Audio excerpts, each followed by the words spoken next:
What up, y'all?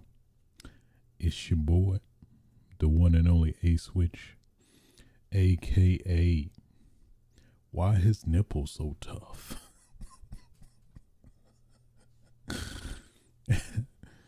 aka Who toes am I trying to suck tonight?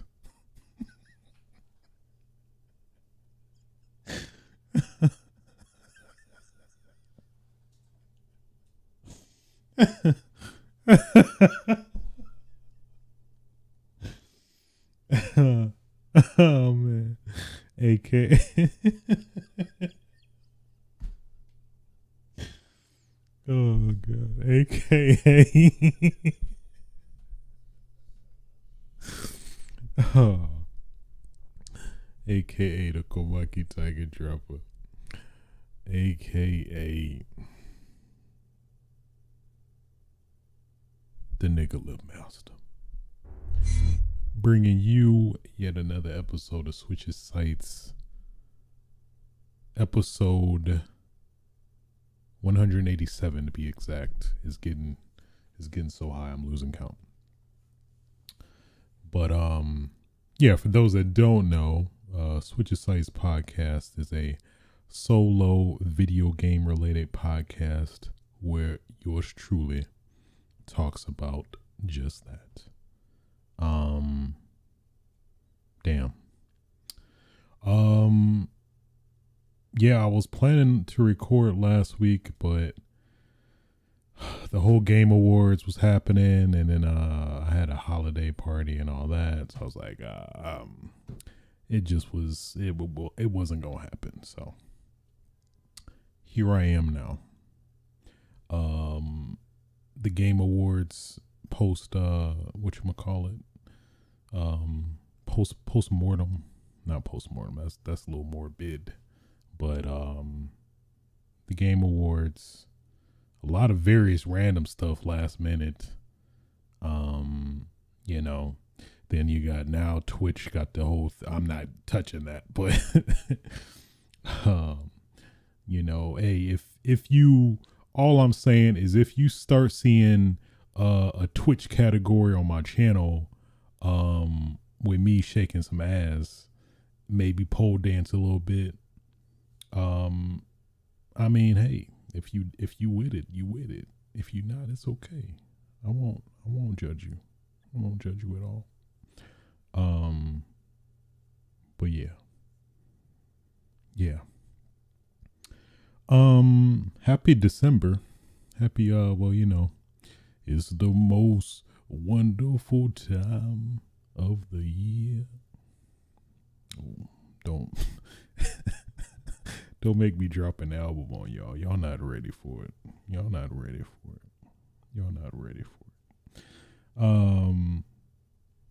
You know what?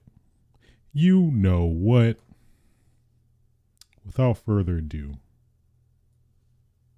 let's stop the dilly-dallying and get right into it. First topic of discussion, the Game Awards transpired last week. Did not go this time. Tickets were hella expensive. I'm like, I'm good. I low key think the one guy ruined it for us. The dude that walked on stage. Well, the multiple people that walked on stage technically. I think last year's show, and then at the Gamescom. So thanks, you idiots. Ruined it for all of us. Now I got beefed up security, tickets expensive as hell. I'm good. I'm good. But I digress. I did catch a good majority of it, and then caught up on the rest of it the day after. But it was as a whole, and I guess we should technically say before let's get into the meat and potatoes, if you will, of the show itself. So now I'm gonna go over everything. Just gonna give you the cliff notes for the most part, with a little bit of rapid fire. This is from Polygon's summary specifically in terms of what I'm following. Brothers Tale of Two Sons remake was announced. I never got to play this. I have it. I've yet to play it. So now it's like, I don't know. Maybe I should wait to play this now. Anything that stands out? It's like nothing that necessarily speaks to me. Dave the Diver, which is a game I'm interested in, I've yet to play, but Dave the Diver and Dredge crossover was announced. So basically it's seemingly a DLC that's within Dave the Diver and not like its own, not like this own unique game that includes both IPs. But it's DLC for Dave the Diver that it seems to incorporate the gameplay from Dredge, a game I haven't played, but I've seen a little bit of gameplay for. But yeah, so that was a surprise. I don't think anybody was expecting that. World of Goo 2 announced. I've never played that. Seemed to stand out. Metaphor Refantasio trailer was shown. That is the new original RPG from the folks that made Persona. So definitely that's on my radar. Matthew McConaughey, all right. He revealed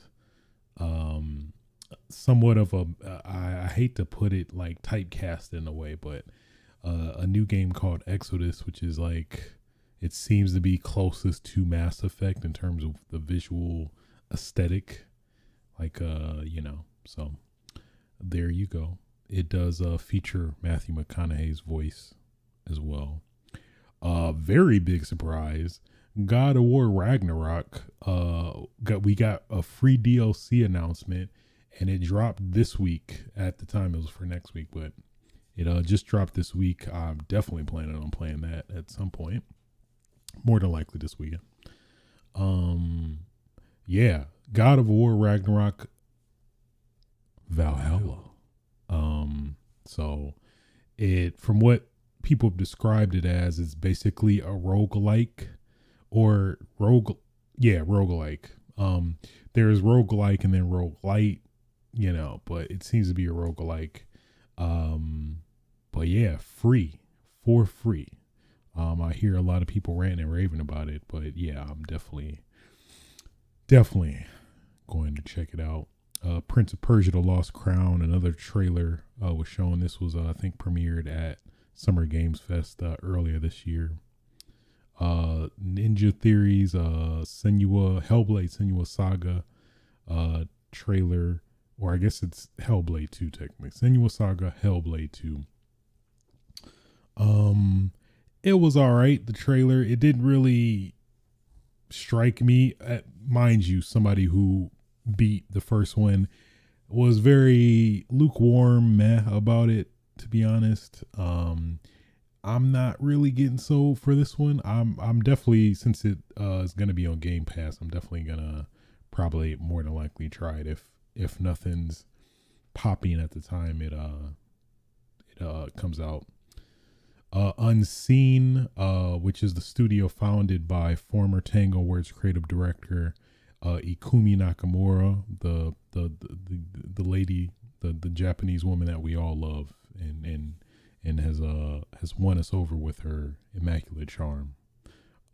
She has founded a new studio to show off this new game called Kamuri, which technically is not really official yet. It doesn't even have a publisher. So in theory, the game needs some help to even come to fruition. So this is kind of like a pitch proof of concept, like, please publishers, get on this game for me, please. So that was very interesting in terms of like, what the scheme was. Did Akumi Nakamura do some backdoor shady deals with Jeff Keighley or something like that? I don't know, but I'm just saying, I don't how versus other various other people, that could want some exposure, but who knows? The team, well, I guess they're called Moon Studios, which is the studio that developed Ori and the Blind Forest, or the whole. I guess there were two games: Ori and the Will o' the Wisp, and I think Ori and the Blind Forest. Let me fact check real quick, cause I feel like I might have gotten it wrong. No, I think I was right. Ori and the Blind Forest. Ori and the Blind Forest. And I think this was a sequel to Ori and the Will of the Wisp. Yeah, direct sequel to Ori and the Will of the Wisp. Okay. Had to be sure. Don't want to be misinforming when if I can control it. They announced a new game, a new IP called No Rest for the Wicked. I want to just No Rest for the Wicked. It just make me want to say it like Miss Trenchbull from Matilda. No rest for the wicked. If that's the starting title before you press start, sign me up. Sign me up. Sign me up. Day one. Day one. Also a pretty I'd say surprising announcement. Sega, of all people, revealed this whole I don't even know what you really call it, but a new era, at least that's the, I guess, quote unquote type of naming convention for this. It's hard to describe, but basically they announced a whole onslaught of their established IP from days past. So Shinobi, Jet Set Radio, Golden Axe, Streets of Rage. Nobody's safe. That wasn't okay. Streets of Rage. Like, yeah, Streets of Rage. Yeah. I think because it's announced, I think I can say this. I did get to play test it. It is dope. It is very dope. Very, very dope. I think that's all I will say when it comes to that.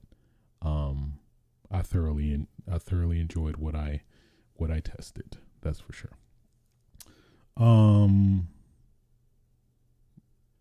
Crazy Taxi, which is Crazy Taxi, which is, dare I say, crazy. I'm sorry, I couldn't resist. So yeah, basically, like, seemingly this onslaught of it seems to be implied that these are like remakes, not necessarily continuations, but potentially maybe it could be a continuation or maybe a reboot, spiritual successor kind.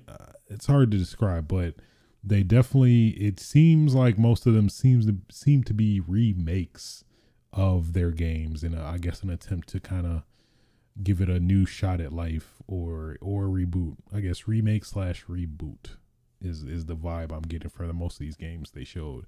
They only show like 2-3 seconds of each one, but it's pretty interesting, to see that they're working on all these IPs, which is kind of interesting to see if maybe it might be a collection where it's like, all of these games are in one like $70 game or something like that, which I wouldn't be mad at necessarily, depending on if the quality is there and the content is there.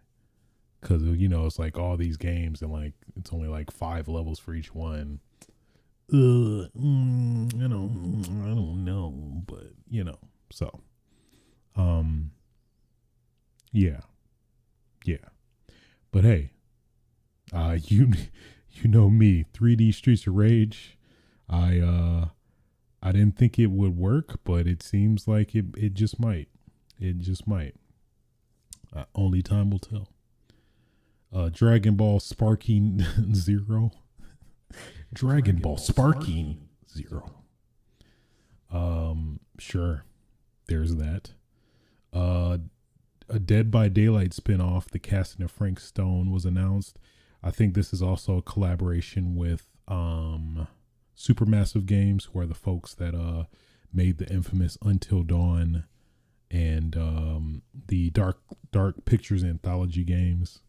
So that at least is interesting. In terms of execution, we'll see, because some of the Dark Picture anthology games, Little Hope, and I think Little Hope was one of the worst. Yeah, it's probably the worst out of those. So we'll see. A new Mana game. I'm not familiar with the Mana series, but there is that. We got another trailer for Rise of the Ronin, which was I think a game we saw maybe Summer Games Fest. I feel like it might have been its own thing, but at least somewhere, I think it was definitely sometime this year, I want to say. So then another standout, Kojima, he came on stage, and him and Jeff was they was him and Jeff, they was it was just like five it was like 5 minutes of Jeff and Kojima they was just sucking each other off on stage and just kissing each other in the mouth. And I was like, whoa, all right, this is the Game Awards? Okay, I mean, sure. Hey, I'm all for, hey, if you swing that way, by all means. But he was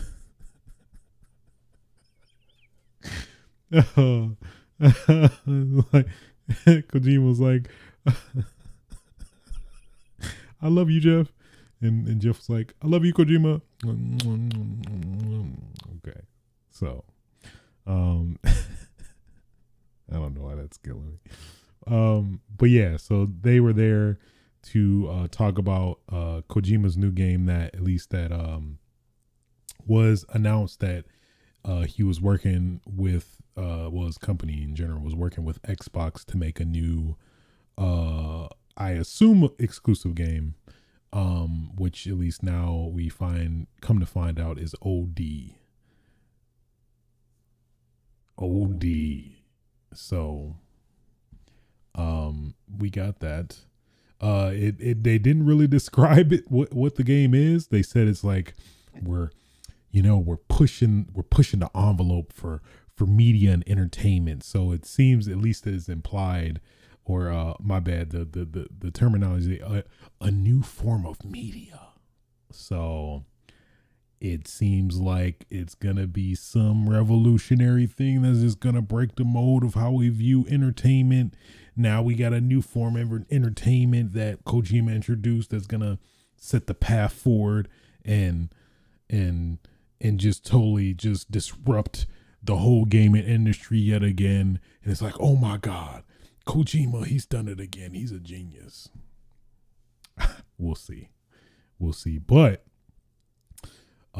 in addition to that, he also brought out Jordan freaking Peele, who recently is at least recognized for probably one of the best movies of all the time. I'd say that.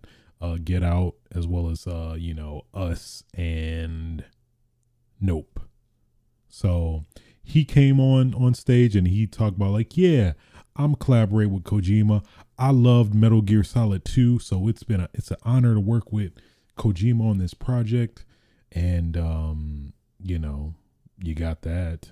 So and then I forgot who said it. I think it was Kojima, where he's like, yeah, I got this whole Avenger squad of Avenger squad of collaborators. So it seems to be implied, like, I would assume Guillermo del Toro is probably in there, probably some other various people. I know he had on his Twitter, he would, you'd see him occasionally, working, or at least a certain people coming to the studio, his studio, Kojima Productions, where it's like,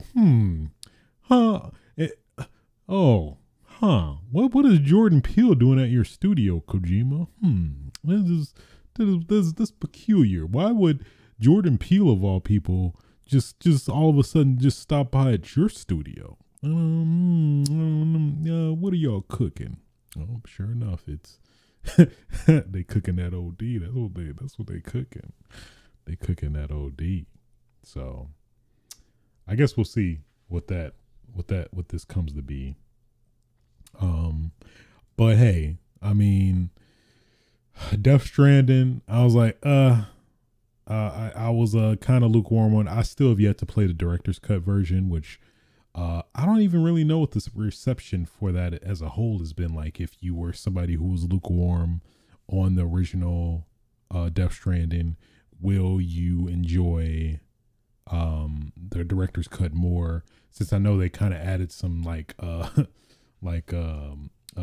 sneaking mission segments to it, so I'm curious if that would maybe slightly alter my opinion on the game. So that might be some homework at some point, especially at least definitely before Death Stranding 2 comes out, whenever that is. But yeah, OD. It had when they showed the trailer, like they had this weird, what looked like it reminded me of LA Noir's like facial recognition software, where they just had basically the face looking at the screen, but it apparently is digital, so it's not. This is not real. These are not real. Well, quote unquote, not real people. This is actually in-game rendered people, to my understanding. So it's horror related is also, which I don't think I mentioned. So I don't know what the hell this is. I don't know what it is. I have no idea what it is, but I'm interested. I mean, that's the Kojima spin, really, the Kojima appeal, if I ever say so. I don't know what it is, but I mean, I'm interested. I mean, I'm gonna give it a shot. So we shall see. OD. Then Jurassic Park Survival announced. So yeah, Jurassic Park. At least it seems to be implied that it's like kind of whatchamacallit, what is it called? Alien Isolation, but Jurassic Park. At least that was a vibe I was getting from it. But apparently it's an adventure game. But I assume maybe it has a little bit of some Alien Isolation, where you're trying to hide from a T-Rex or whatever. It just showed this random girl with a flare. She doesn't seem to be like a character. She seems to be a shoveled in character. Like, yeah, I was with the original cast the whole time. Here's my story. Where like, it's funny now. Like, when the infamous Jello scene, I was chilling with what's his name, the big dude with the glasses. It's been so long since I watched the movie. My memory's fragmented in terms of if he died before then, or actually he was alive. The T-Rex spit him out. So and then I took the Jello that the girl was eating. I took the one cup before she came in. So Jurassic Park Survival by now. that's just the selling point. Oh, that'd be funny. That would be very funny. I got the Jello before she got. I actually made the Jello. I made it. I cooked it. I mean, you cook Jello, you got to make it hot and then it get cold and then you put it in the refrigerator. I just did that the whole time while the T-Rexes was trying to get me. I was like bored, so let me go ahead and make it. And then, oh man, yeah. Jurassic Park Survival. Buy it now.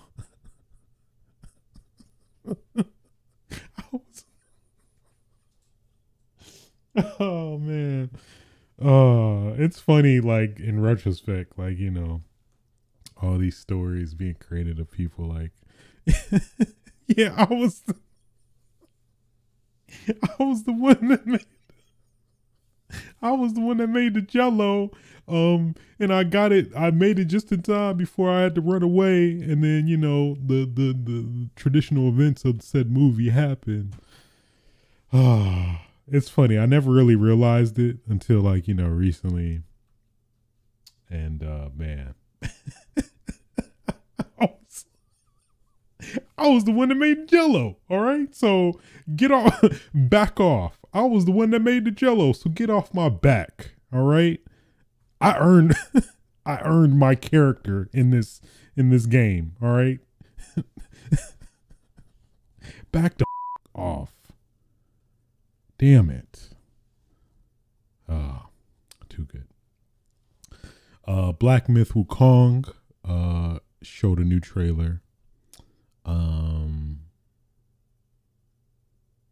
mean, I thought the game already came out, to be honest, but I think I'm getting that mixed up with another game from a Chinese developer. I don't recall. I think it's Yuan Sword 7 or something like that. Let me fact check. It was called Yuan Sword something. Yuan Sword. Oh damn! Wow. Yuan Sword 7. Hey, this memory ain't gone yet. This memory ain't gone yet. We saw a new trailer for Suicide Squad. More Suicide Squad. I mean, hey, there you go. Apparently that alpha is doing well for people to try to improve the game. Warframe gets a Whispers in the Walls. Oh, Whispers in the Walls. And a release date. So, you can Warframe it up. Assassin's Creed Origins Bayek. He founded his own game studio. And at least he showed a trailer for the new game, Tales of Kenzera. So it was very heartfelt. I guess him and his dad was working on it, and his dad passed away, unfortunately. And hey, he's like, I want to show you guys this. You could feel the emotion. I think he felt relieved that the dream his dad initially made, that it pretty much came to fruition. So you got that. Lost Records, I think these are from the same people. Don't Nod, that I'm pretty sure did Life is Strange. This game is on my radar. The first Berserker Kazan. I'm liking it. From what I saw, it looked pretty dope. It looked, of course, I think like a Souls-like. Or no. Well, yeah, I guess it's a Souls-like, but with the anime, like aesthetic. But I'm down. I'm down for that. Final Fantasy VII Rebirth they did the theme song with, I guess, a dedicated singer. The song No Promises to Keep by Nobuo Uematsu. So yeah, basically did it for the first time publicly, and then they showed some new footage, which I think eventually came in an additional trailer that wasn't at least initially shown at the Game Awards, but I think a few days after, or maybe the day after. On top of that, Apex Legends and Final Fantasy crossover is happening, starting January 9th. I guess I gotta get back into Apex now. Got to. Skull and Bones release date February 16th, 2024. Well, I'm just gonna be amazed that this game even comes out at this point. Yet another big announcement, surprising announcement. I think it was lightly rumored. I don't even think leakers technically got info about this before it was announced. But Arcane, the people who made Deathloop and Dishonored games, announced a Blade game. A Marvel's Blade was announced. This is crazy. That's Blade, and they confirmed it's going to be third person, which that was another thing I was worried about. I was like, Blade, but it's first person. I don't know, man. So that's also has me hyped, looking forward to it. But Blade, a Blade game, Blade. I did not see that coming personally, for sure. Just Blade. And also that Marvel is letting anybody anybody outside of PlayStation make a Marvel game. So I guess technically, you got Midnight Suns and stuff like that, but I don't know in terms of this type of game. But I guess technically, because the license, I guess it's really only Spider-Man that technically Sony has the license for Spider-Man, I believe. So that's why that game, that series technically now at this point came to be. So I guess it does make sense otherwise, but I guess because I'm so used to it, and so you got the Spider-Man games, and now you got the Wolverine game in the works by Insomniac as well. That I don't know, it was definitely surprising that especially of all people, Arcane is making this. I forgot they technically also made what is it, the vampire damn it, something with a vampire in it, I don't know if maybe that's a branch of Arcane. What is it?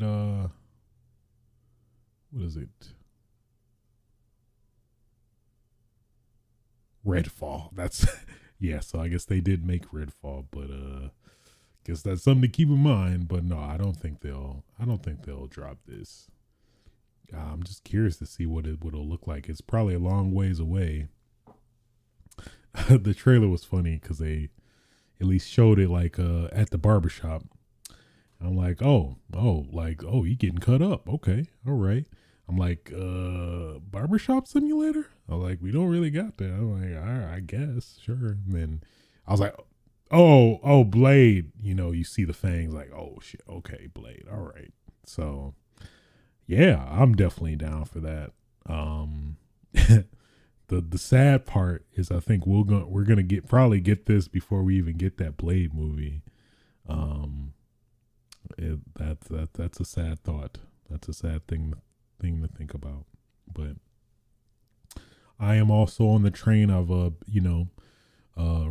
ramblings of getting Wesley Snipes back to voice Blade in this game.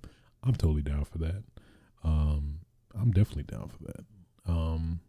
Maybe Mahershala Ali, but I'm more so I like the nod to the the game, the Blade game before. I actually have that game. I probably might have played it at some point. The Blade game in the movies, and how technically I believe Blade that whole trilogy really put Marvel back on the map in some ways, to eventually bring the MCU gradually as it eventually came to be as well. So freaking Blade, wow, yeah, that I'm still surprised by that. Anthony Mackie came on stage and he was like, "No, you shut up. No, you shut up. Y'all stop ranting and raving about me." But Twisted Metal Season 2 is coming, so there you go. Then he just left. Nah, I don't know. Last Sentinel is a new IP by Tencent's Lightspeed LA studio. So that seemed kind of interesting. But again, we didn't see any gameplay, so it was like, what are we supposed to do without any gameplay? 10 Chambers, who are, I believe, the people who are behind the game GTFO, made or is at least developing a new sci-fi heist game. So I guess it's kind of like Payday, but in sci-fi, I guess. I mean, I nailed it. I know I did. Exoborn, I guess the team behind Vampire the Masquerade, making an extraction shooter. Oh boy, that term is getting coined very often, and I am very concerned because I don't know. I'm not sure if I'm an extraction shooter person, but what is it? That Marathon, damn it, those are the only ones that come to mind. But I know there's some that I think mentally I checked out. Fallout TV show. We got some new footage. I know we got a trailer before the Game Awards, but we got a more extensive look at the TV show, which is shaping up to be looking pretty good. We'll see. When it drops, I think on Paramount Plus. But I'm definitely interested as a Fallout fan myself. So, Hello Games, the people who made the infamous No Man's Sky, has made some more unrealistic promises with a game called Light No Fire. It seems to be like, whatchamacallit, set in like a fantasy setting, but has the same ambition as No Man's Sky. So hopefully it might actually live up to the promises that were initially made, similar to No Man's Sky. Got a new Guilty Gear Strive character, Elfelt Valentine. I know she's fun at parties. She's fun at parties. She got the mic. She seems like a pop star. I'm kind of digging it. I'm totally out of Guilty Gear, but it's interesting. Final Fantasy 16 got some DLC announcements. The first is Echoes of the Fallen, which shadow dropped during the show. And then the Rising Tide, which is coming in 2024. So you got that. I don't know if I'm ready if I want to go back. I don't know. If nothing's happening, maybe. They ex-devs of DICE, they made a shooter called The Finals, and it just shadow dropped as well. I believe it's free to play. Where is it? Let me see. I thought it was free to play.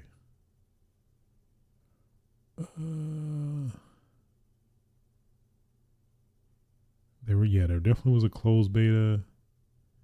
I don't think it is. Huh. Well, that's a difficult buy for me, but there you go.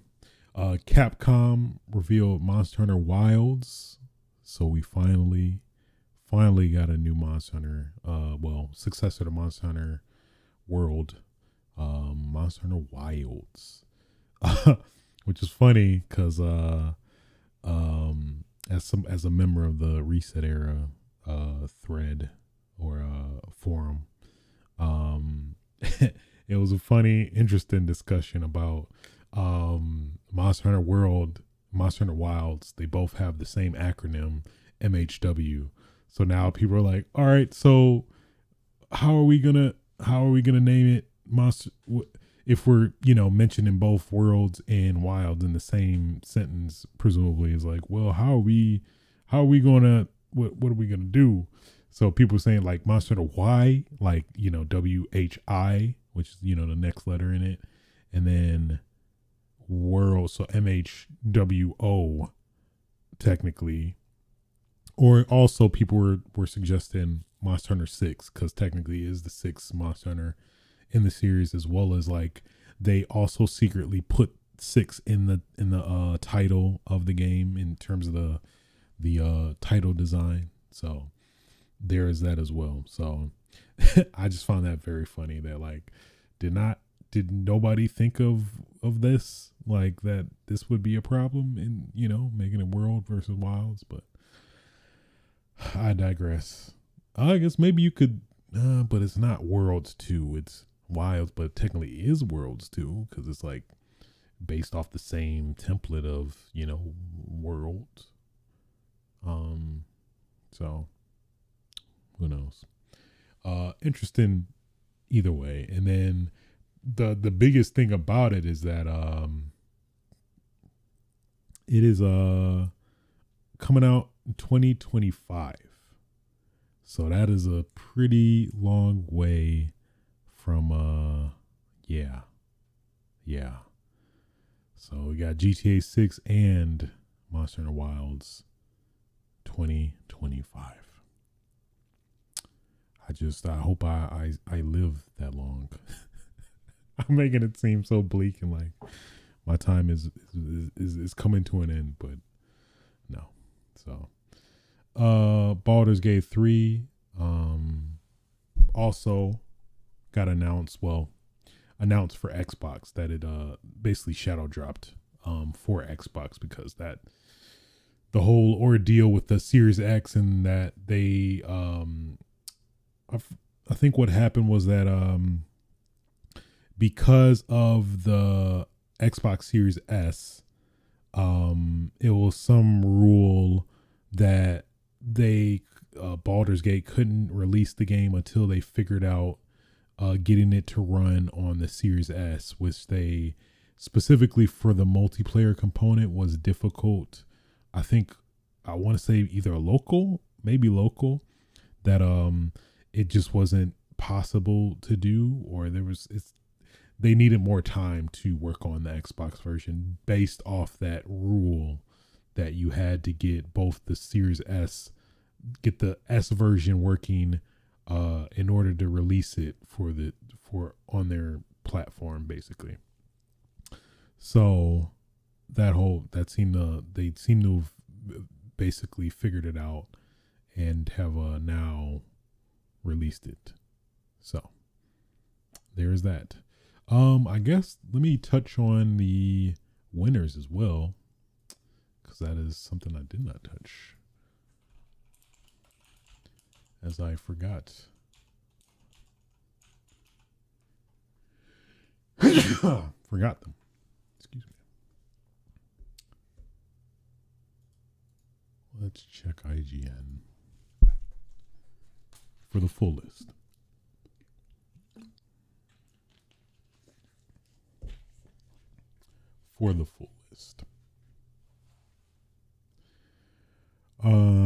Mom. I'm only doing the relevant stuff. So all the stuff that I feel is relevant, I'm not. Player's Voice, which is the fan voted game of 2023, Baldur's Gate 1.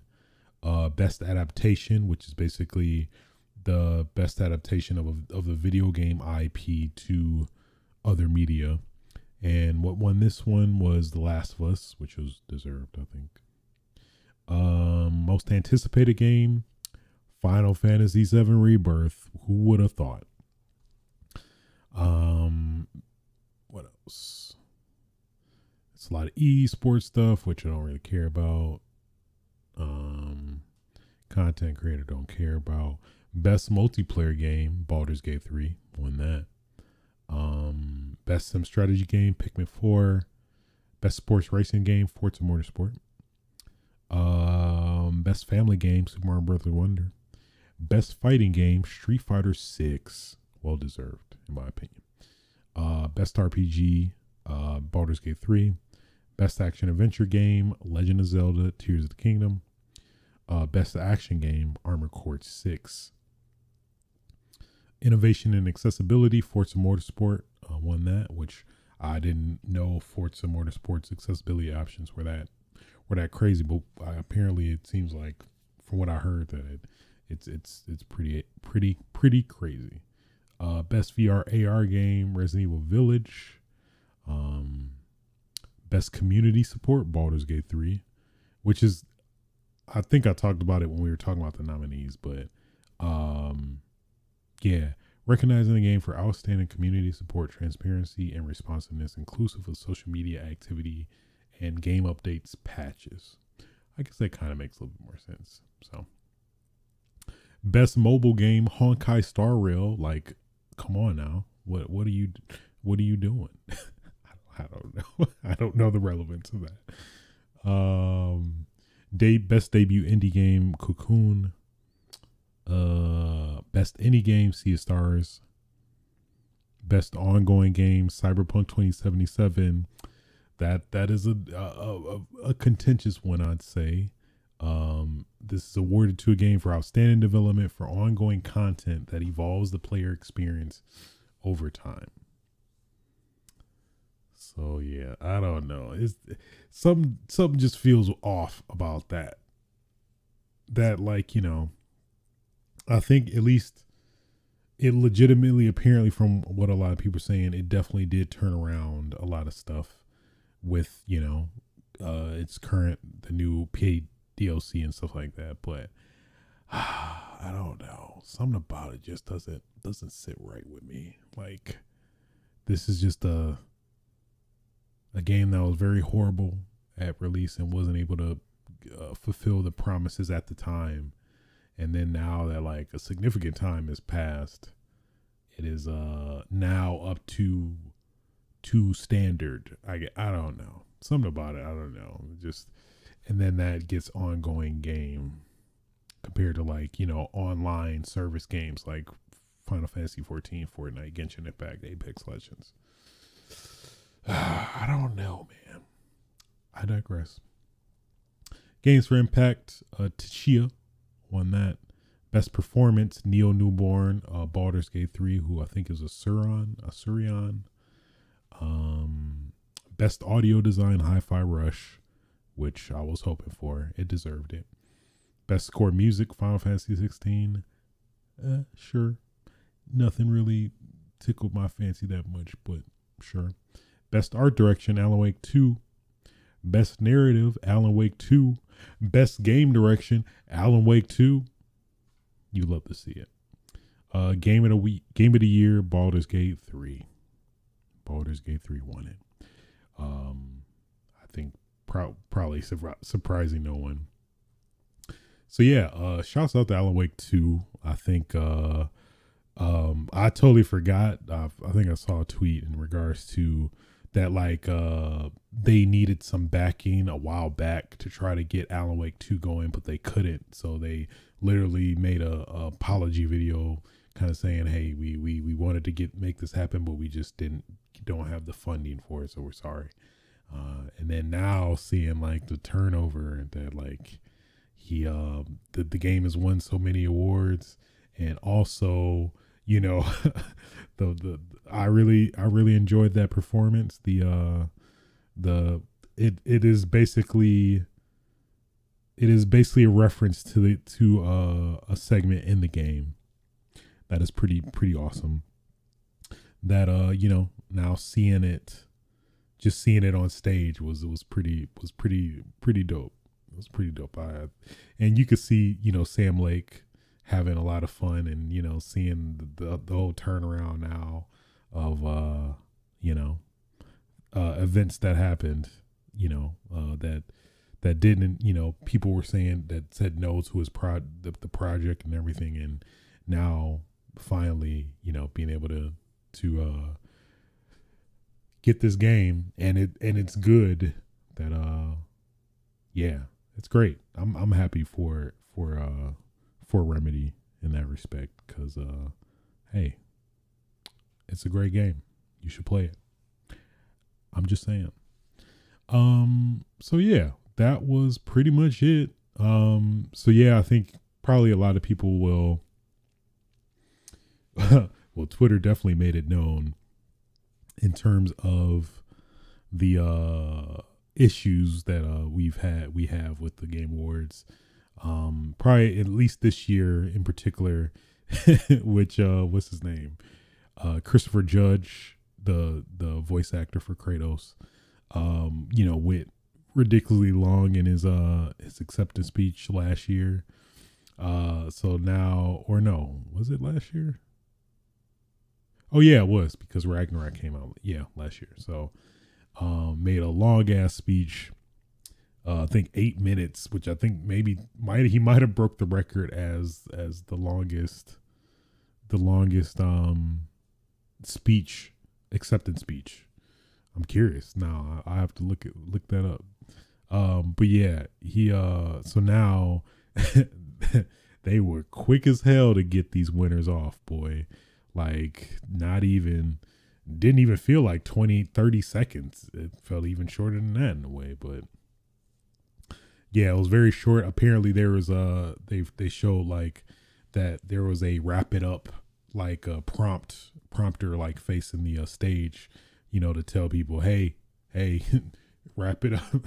Also, I forgot that they were doing the Steam Deck giveaways, and I think the Legion Go, which are two portable PC console things, that every minute for the show they're giving away one of those. So Jeff was like, "Come on, man! All right, we're not trying to oversell any of these decks, because that was also another factor, because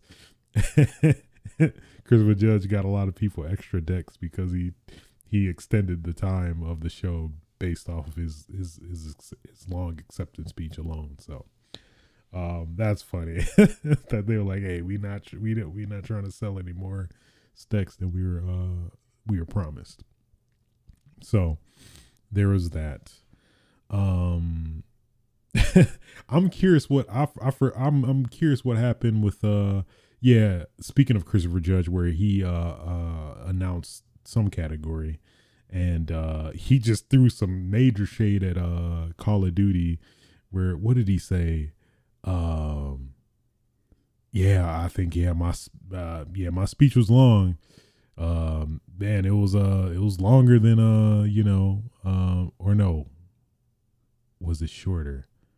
My speech was shorter than I think my speech was shorter than Call of Duty's campaign. Or no, I think it was longer. My speech was longer than Call of Duty's campaign. It's like, oh shit, oh damn, wow, what that was out of nowhere. So I'm curious if the writers gave him that joke, or if he just went off the cuff and made that joke. I'm curious, but it seems like something he wouldn't really have had the foresight and or thought of. So I think one of the writers gave him the joke, probably Kyle Bossman. That seems like something Kyle Bossman would give Chris Judge. Oh man, yeah. That doesn't seem like something that natively would come from Christopher Judge.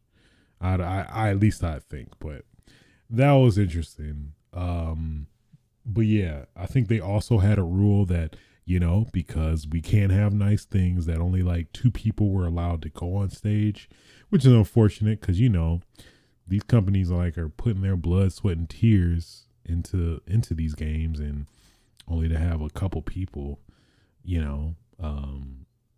come on stage is unfortunate, but it is what it is. But it's kind of messed up that I think at least the story with Baldur's Gate 3, a lot of key people died during the development of the game, and to win Game of the Year and try to give their heartfelt thanks, but then being like, all right guys, let's wrap it up. It's like, come on, man. It part of it feels kind of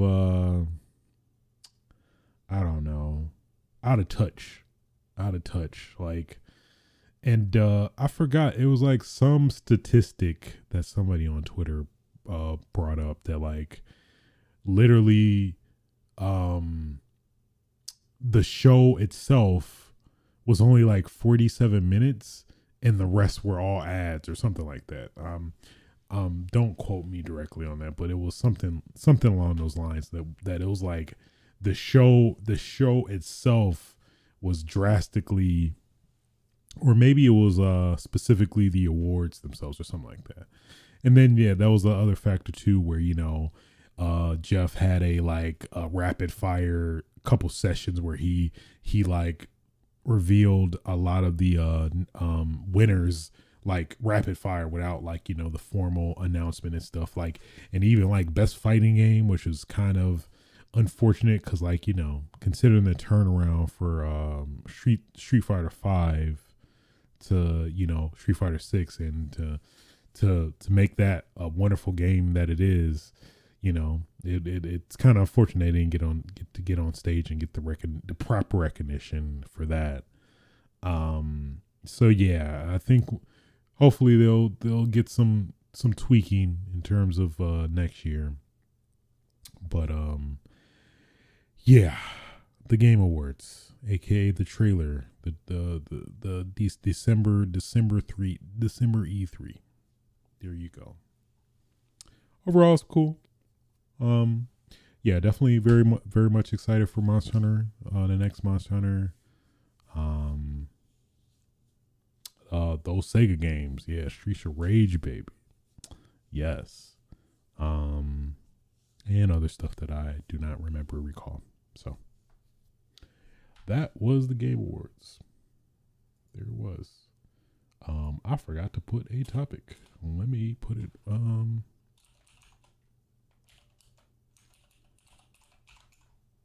How could I totally forget that? Oh my God.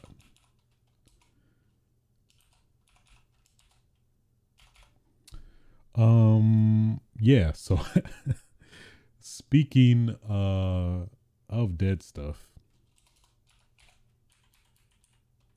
where am I gonna go with that? Do you guess? E3 officially has announced its death. And I can't find a mouse. So quick.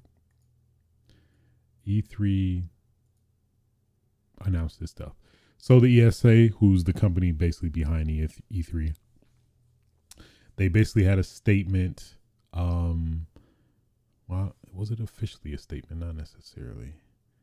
We know the entire industry, players and creators alike, have a lot of passion for E3. We share that passion.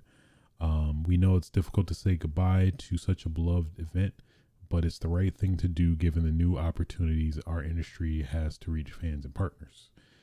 So a mix of new competitors, partner withdrawals, changing audience habits, and pandemic era disruptions led to E3's collapse. And in years of attempts to resuscitate the event, which began in 1995, this is from the Washington Post. So, yeah. So, yep. E3 is gone. E3 is gone. That's crazy. At least, for me, growing up, E3 of course was literally the Christmas / football, the Super Bowl, the playoffs. At least for me, that was, man, it was a lot of good memories, a lot of hype from E3. But now it's officially dead. Officially dead. Gone. Which, obviously, all of that presumably transpired. Or, transfer is going to transfer to Jeff Keighley's Summer Games Fest thing. But yeah. Damn. Kind of crazy to think about, but... The writing was on the wall. People were saying, yeah, it's done. And then eventually, yeah, now it's finally confirmed to be done. So understandable. With the whole fiasco with the journalists and media information being leaked and docked. And then, of course, the pandemic that threw a huge wrench in a lot of their operations and stuff too. So it's unfortunate. I don't know, man. It's like, you know, E3 is the name you got used to know and love every summer. Is no more. R.I.P. E3. Thanks for the memories. Thanks for the hype. It was a great time. It was a great time. Such a great time. Damn. It's crazy. Like, I guess it didn't really sink in, but it's now starting to sink in. Like, man, I mean, technically it was a shell of its former self before it, you know, eventually stopped. But still, I don't know. Obviously, some of the biggest game announcements and memories from, you know, watching and following the event. So, R.I.P. 3, man. Yeah, it's gone. It's gone. It's gone. It's gone, man. It's gone. It's gone. It's no more. It's no more.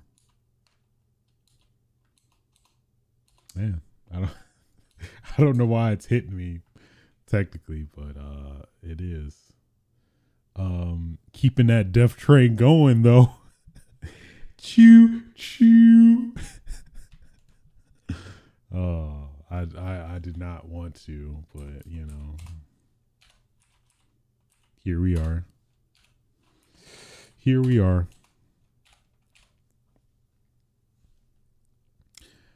The Last of Us factions pretty much canceled at this point. Let me just read the statement from Naughty Dog. An update on Last of Us Online. We realize many of you have been anticipating news around the project that we've been calling The Last of Us Online. There's no easy way to say this. We've made the incredibly difficult decision to stop development on that game. We know this news will be tough for many, especially our dedicated The Last of Us factions community, who have been following our multiplayer ambitions ardently. We're equally crushed at the studio as we were looking forward to putting it in your hands. I felt it coming. We wanted to share with you some background of how we came to this decision. The multiplayer team has been in pre-production with this game since we were working on The Last of Us Part 2. Crafting an experience we felt was unique and had tremendous potential. As the multiplayer team iterated on their concept of The Last of Us Online during this time, their vision crystallized, the gameplay got more refined and satisfying, and we were enthusiastic about the direction in which we were headed. In ramping up to full production, the massive scope of our ambition became clear. To release and support The Last of Us Online, we'd have to put all our studio resources behind supporting post-launch content for years to come, severely impacting development on future single-player games. So we had two paths in front of us: become a solely live service game studio, or continue to focus on single-player narrative games that have defined Naughty Dog's heritage. We are immensely proud of everyone at the studio that touched this project. The learnings and investments in technology from this game will carry into how we develop our projects and will be invaluable in the direction we are headed as a studio. We have more than one ambitious brand new single player game that we were working on here at Naughty Dog, and we cannot wait to share more about what comes next when we're ready. Until then, we're incredibly thankful to our community for your support throughout the years. Damn. I'm getting emotional. I'm getting emotional.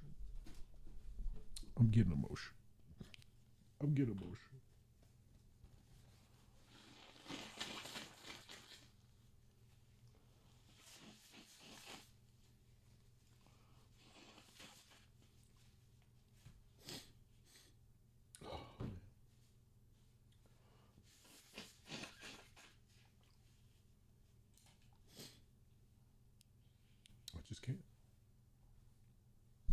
I just can't. I just had some. I just had some sinuses on it. Sinuses was acting up a little bit. That's all. So yeah, I don't know.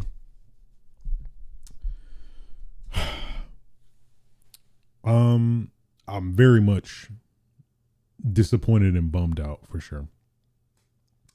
One of Last of Us multiplayer, the factions multiplayer was some of the best multiplayer I've played. Just how they especially like the PS3 version where you get it had the funny Facebook integration, which I remember that vividly. It's like one of my friends died from like sepsis or some shit. Like just seeing that as like you play match to match was a fun, cool little kind of pseudo realistic kind of way to kind of have some stakes, which was kind of cool. I liked kind of that as well. It was fun. It was very creative, and it wasn't like it didn't feel tacked on. It felt like a thoughtful, worthwhile experience in addition to the main game itself. So I guess I'm curious where things will go now. So like I'm okay with this factions multiplayer being canceled if that does mean that we'll get a multiplayer component with the next Last of Us, which is heavily rumored. So if that is the case, I'm okay with that. If it's like roughly within the same scale as the first factions multiplayer, maybe just a little bit more ambitious, like they scaled it down significantly because of that or whatever, I'd be totally cool with that. Of course I would have liked whatever this was, but if it did come at a detriment to the single player component of the game, then yeah, I would ultimately prefer the single player to not be compromised, to maybe have be resorted to the multiplayer be compromised technically, like in terms of scale. So I think the big ambitions that they had, I think at least you could tell, like, because the leaks that came out a while back, you could tell like they had a pretty much established game. So at least they for sure have something to work with. So I think that definitely at least will for sure at the very least see multiplayer just to a much shorter scale / ambition come out at some point. At least that's my hunch, because it's like, why would they waste all the development time they did making this game and not have anything come of it? I don't think so. I think it is that we're definitely going to see a multiplayer component be bundled with some game, maybe be its own thing technically, but I think we'll definitely see it in some way, shape, or form. It just won't be as ambitious as what they were hyping it up or touting it to be. So, which is fine. Okay, as long as we get like a continuation of the multiplayer, I'm okay with it.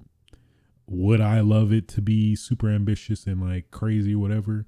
Absolutely. But if it's something they realize it's like, well, we have to do single player or multiplayer, one or the other, what are we gonna do?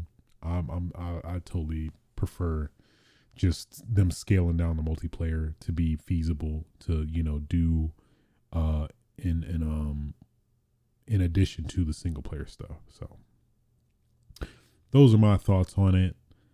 I am definitely very much bummed because I was very much looking forward to it.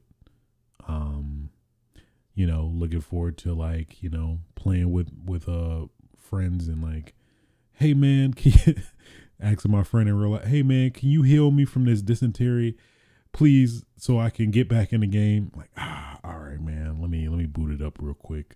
Let me heal you from the dysentery. Now go ahead and I give you a bonus little I give you some chicken, a little bit of chicken, so you can, you know, get a 5% buff to beat the shit out of people. I don't know, something like that. I don't.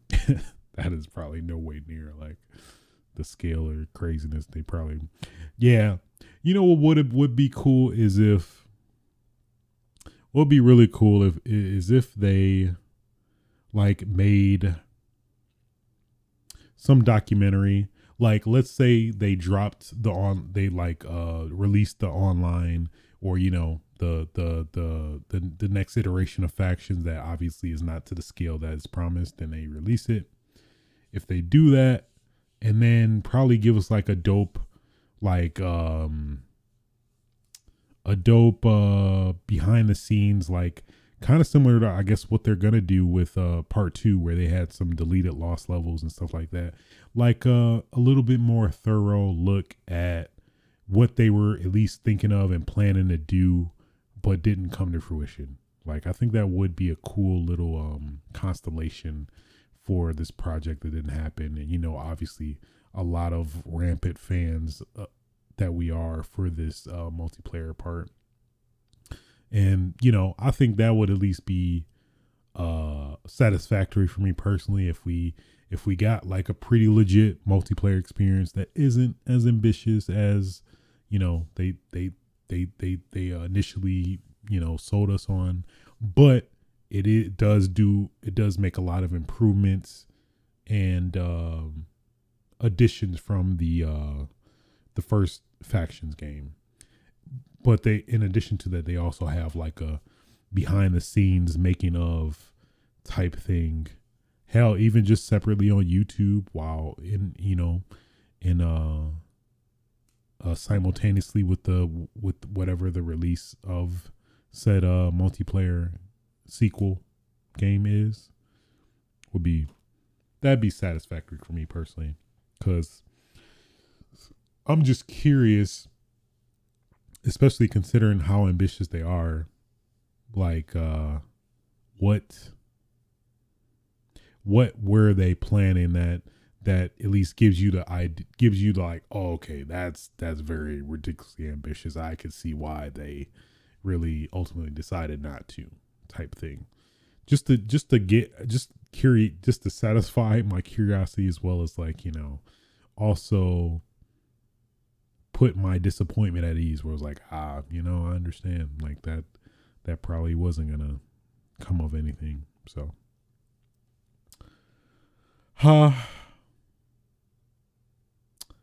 it hurts. It hurts a little bit. But I think we'll at least still see something of it. It won't be like what they said, but I think we'll still for sure get a multiplayer component still. Yeah, I think at this point we're more than likely going to get that with presumably The Last of Us Part 3. So hope is not lost, completely lost, but man, that is disappointing though. I was very much looking forward to it. I really was. Ready to do some executions and make me a smart bomb and get some sugar and some alcohol and make me a Molotov with a get a rag from somewhere.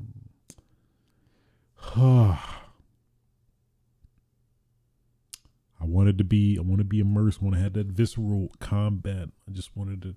I guess I'm acting like the first Factions game still doesn't exist when it totally still does, and the servers are up. I'm pretty sure. So definitely, this is for sure gonna make me want to play the original Factions multiplayer. So just out of spite, I'm just so disappointed. I'm gonna play and support your original game that much more.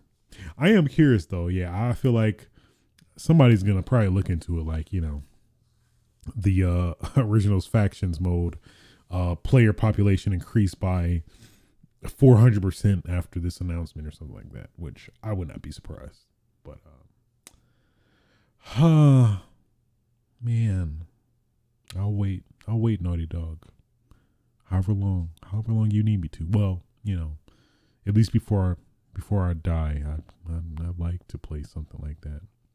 And who knows, that might be something like on the back burner, like after they done everything they wanted to with The Last of Us, and maybe get a dedicated team for factions and maybe bring it back.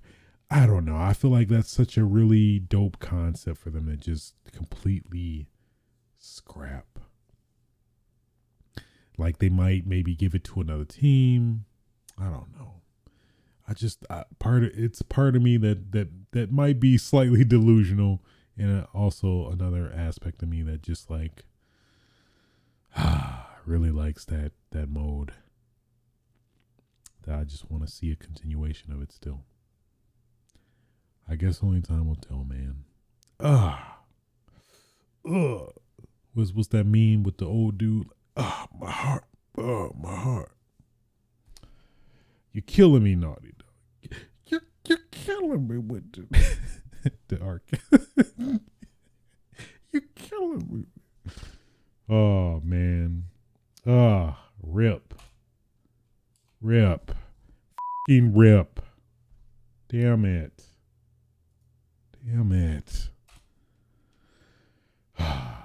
You were the chosen one, Naughty Dog. Damn it. You were the chosen one. Oh, it stings. Man, it just the weight of it, I'm realizing I'm coming to terms with right now. And it's just like, damn, man. I wanted it so bad. I really did. And now it's nothing. It's gone. Guys, we have not heard you. Guys, we're gonna disregard you. So, all right. I gotta get over. I could literally just finish this whole podcast just me just ranting about how much I would have wanted The Last of Us factions, but I won't. I will have my restraint, and I will move on. I will move on.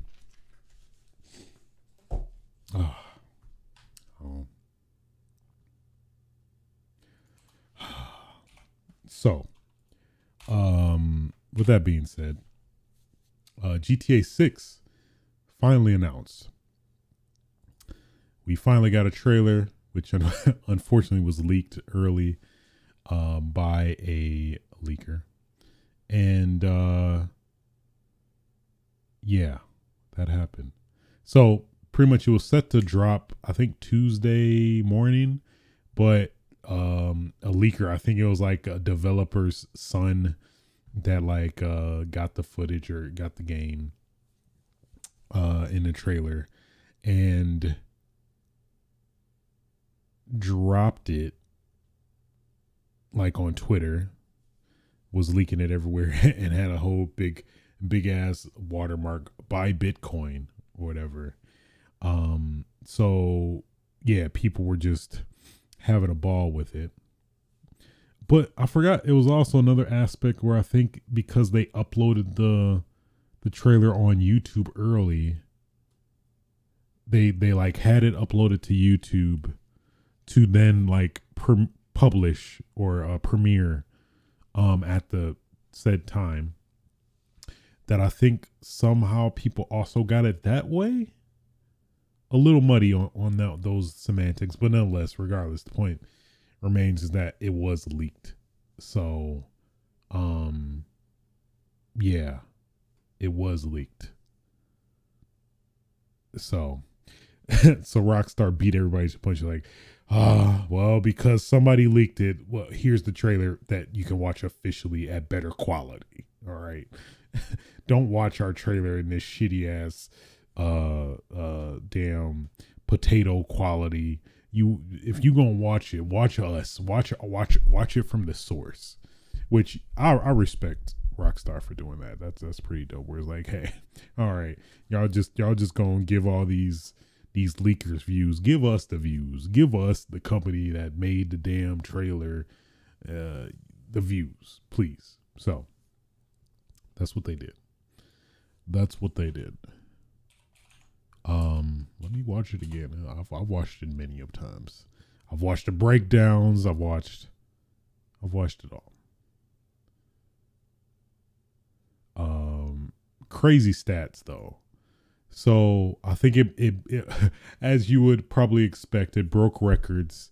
It is, I think, the most viewed YouTube video within 24 hours. I think it beat like Mr. Beast that had that record apparently, or something like that. Currently, as of today, 10 days since it dropped, 148 million views. Damn, almost 150 million views. That is crazy.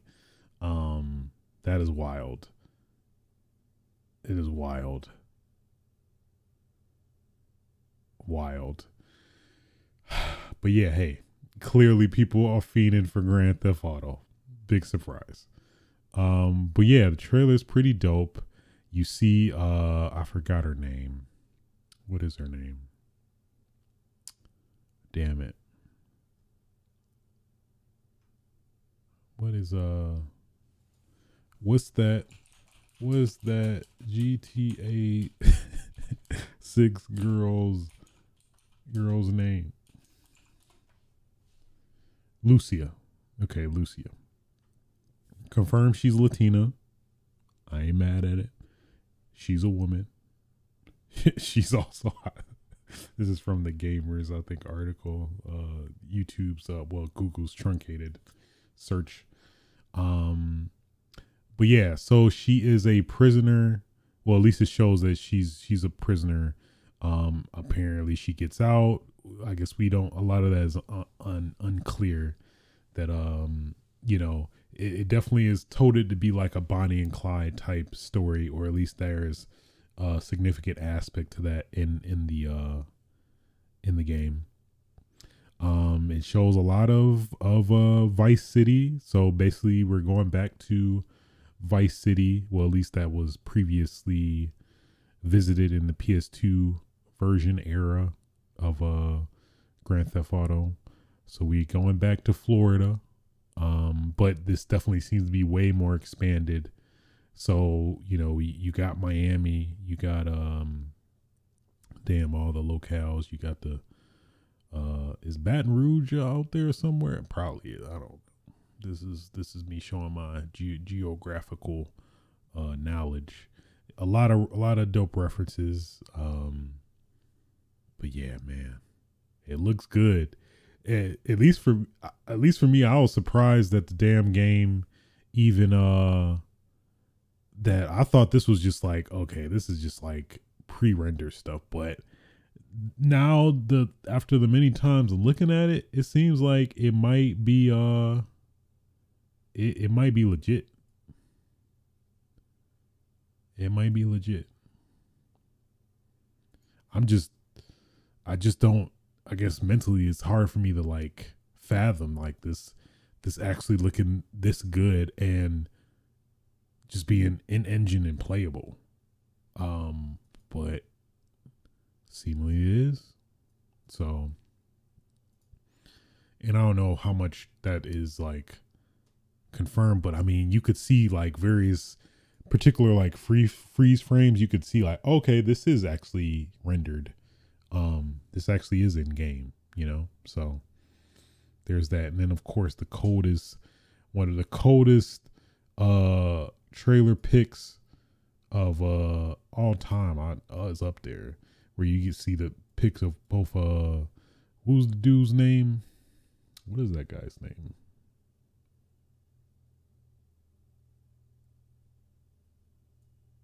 What's that GTA 6 guy's name? I don't think he technically is confirmed. Well, I think via leaks. Jason, supposedly. Jason. So that's the supposed quote unquote. I don't think it's technically been confirmed yet necessarily. But Lucia, so from the leaks way back, they like, I guess, data mine that it was like Jason and Lucia. So we know Lucia is confirmed. So that guy obviously must be Jason. So yeah. Yeah, that is a cold ass pick. GTA 6, man. So yeah, I mean, it's a lot to definitely like compress, decompress from this, but yeah, so you get the beach locale, and like the population seems very dense. Surprisingly for a console game, well, next gen, but yeah, you seeing like the flamingos, you seeing wildlife, like the diversity of like character builds and body types is crazy. Like seeing this beach scene, you see very different body types. You like a very muscular guy, you see like some very big guys, you see like voluptuous women, like curve, like legit curves and stuff. That is crazy. It's the attention to detail is still there. So yeah, man. You got perverts looking at taking pics of their girl. Well, I guess they're in a relationship, presumably, hopefully.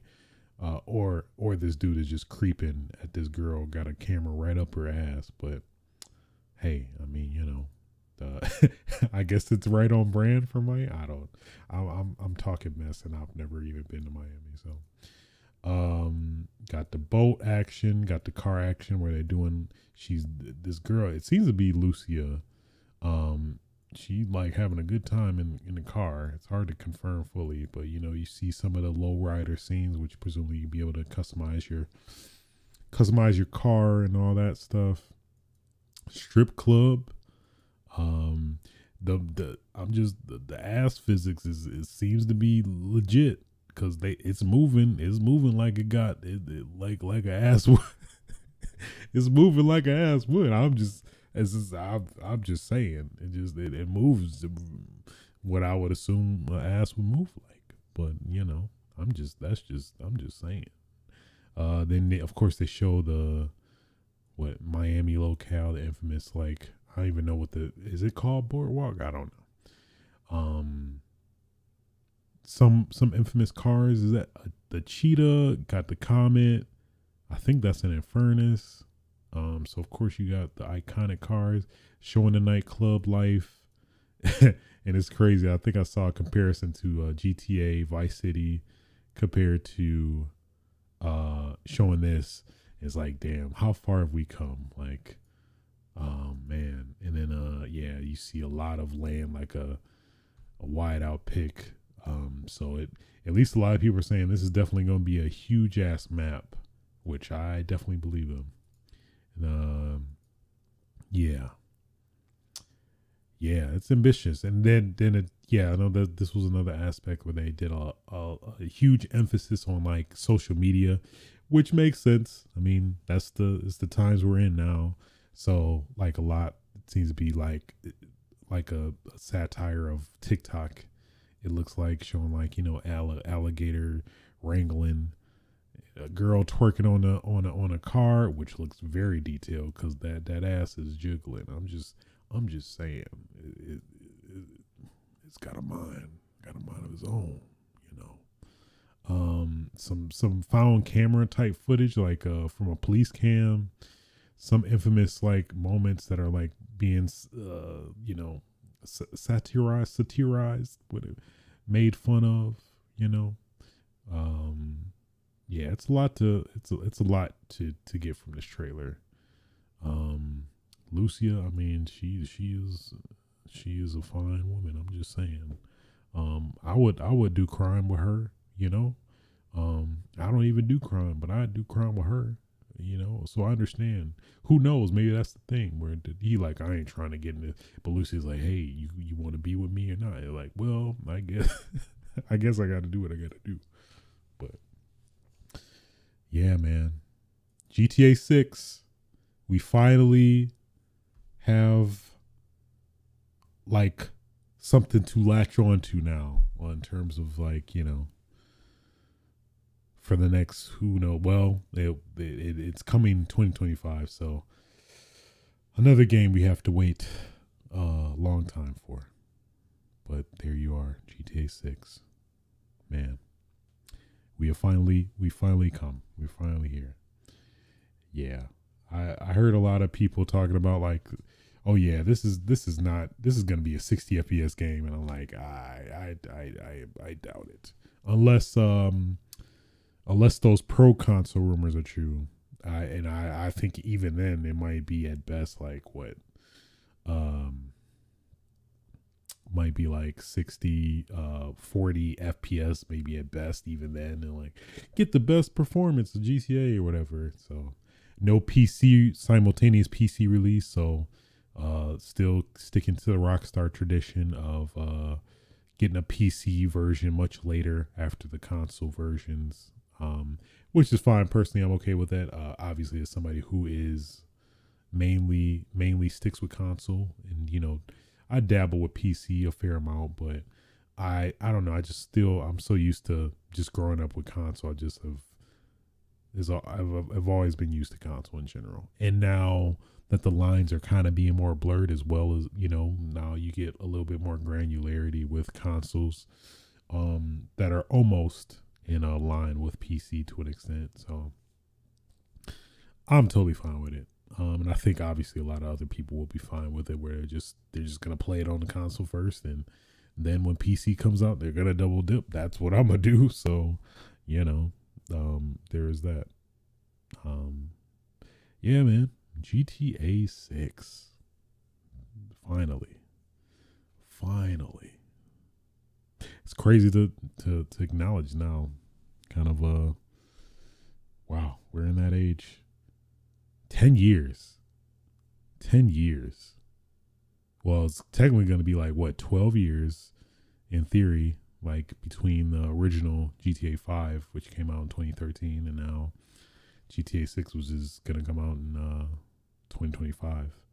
12 years since the last Grand Theft Auto. That is crazy to think about. Like, so much can happen in 12 years, man. Like, you could have a full-blown kid, and they're like, what, like a 10, 11. My math, don't check me on my math. It's okay. You accept it. It's all right. Yeah, that's wild. About to be 12 years between games. Wow. So there you have it. GTA 6. GTA 6. Moving on.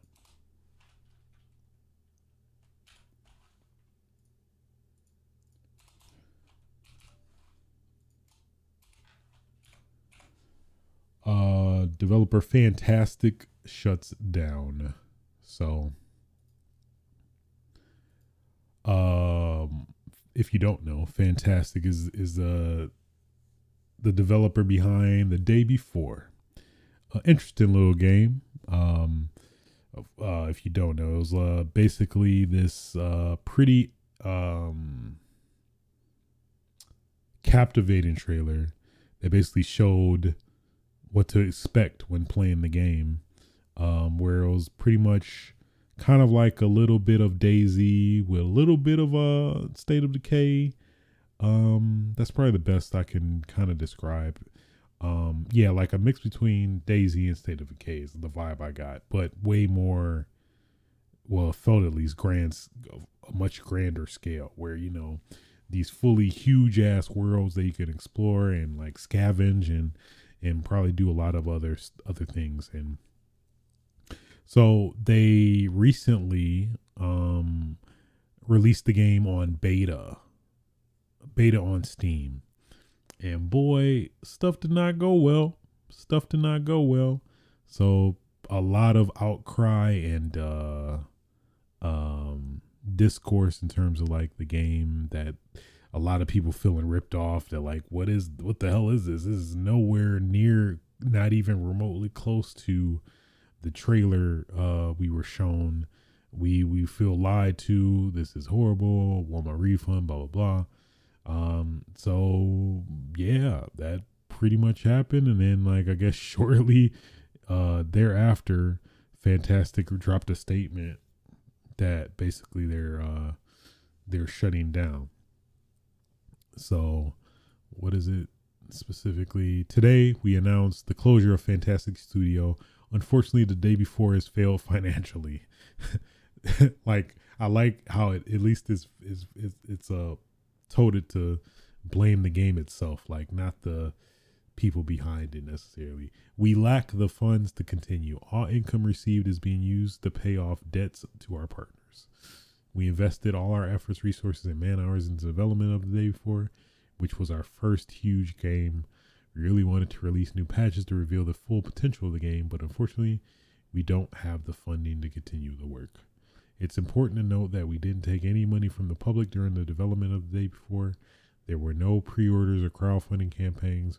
We worked tirelessly for 5 years, pouring our blood, sweat, and tears into the game.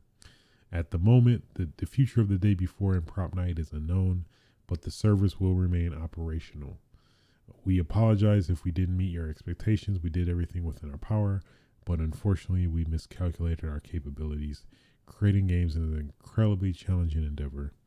We're grateful to everyone who supported us during these difficult years. It's been a fantastic journey over the past 8 years. So yeah, there you have it. Yeah, yikes, big yikes. So I think they apparently also took the game off Steam, due to the outcry as well. And yeah, not a good look. So yeah, this is a lesson to at least look into some of the games you are supporting and are interested in, like that don't necessarily have a reputation, which I guess they apparently made some games, but none that I'm really familiar with. What were the games? He said The Wild 8, Dead Dozen, Radiant 1, Prop Night were apparently these games before. So, yeah.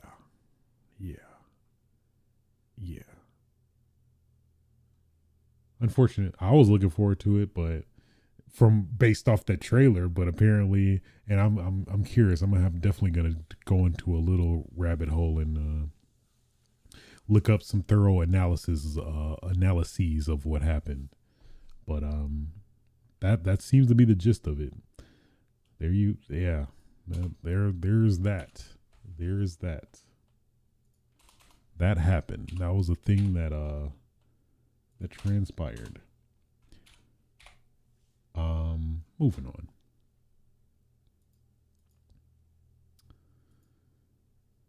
on. Code Veronica. Resident Evil Code Veronica supposedly is rumored to be in the works. Preface before talking about this is definitely take this with a huge grain of salt, as this is from a person submitting something on 4chan, which is always is a very sketchy place when it comes to claims and leaks and rumors and spoilers, whatever.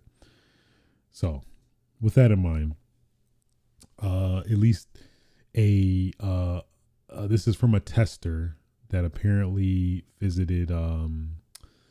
tested supposedly the Resident Evil Code Veronica remake. He has a lot of bold claims in terms of, what was one?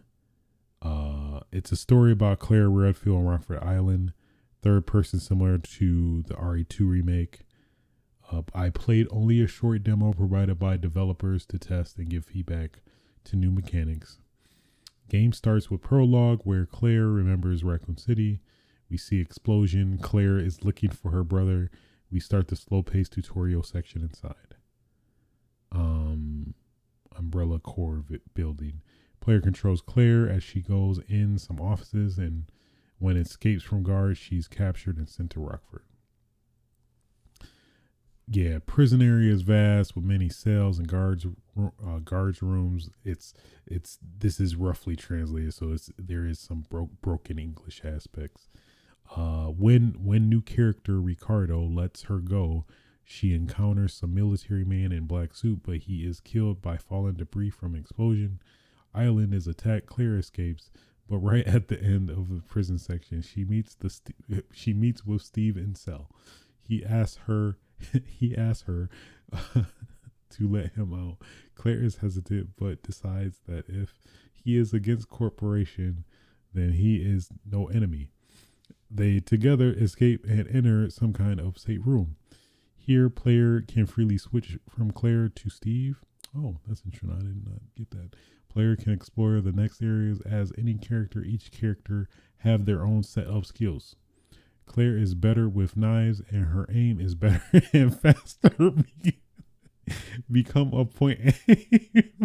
No, the broken English is making me laugh and describe it. It's because a part of it kind of feels like what is it like I don't know, like a incel type, just like, like just typing like Claire Steve can fire two guns at the same time and run faster, but cannot mix herbs, can throw knife from distance at enemy. Claire is better with puzzles, can give player advice how to solve them, and see hidden items sometimes. Steve can use stealth and knows some passwords and complex. Demo ends when they get to palace. That is all I want to share. So, grain of salt. I don't know. It. A few aspects are just weird because, like, considering that Veronica, I forgot in some statement they said that they are not working on the game.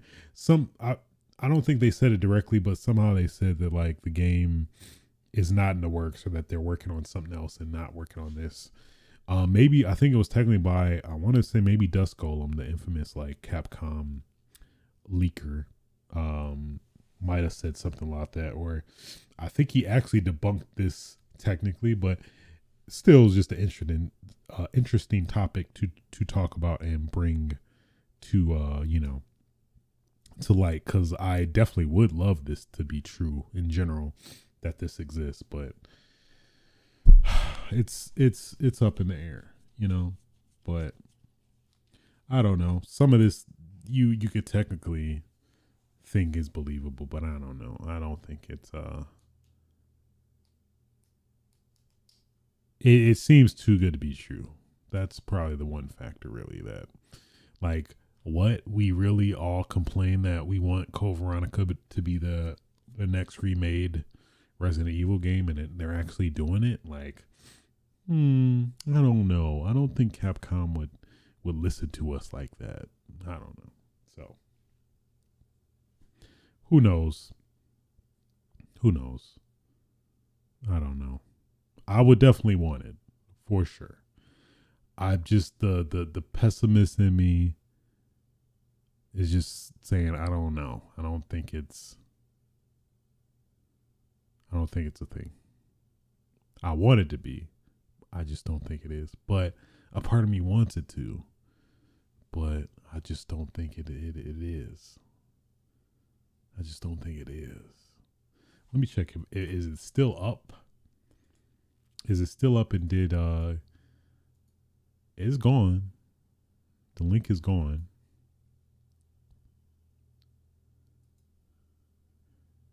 There is the pic. The pic is technically still up, showing claimed said rumor post or whatever. So I don't know, man. I just, some of that does sound cool, but I don't know. I'll believe it when I see it. I'll believe when I see it, I'll believe when I see it. I'll believe when I see it. In line with that,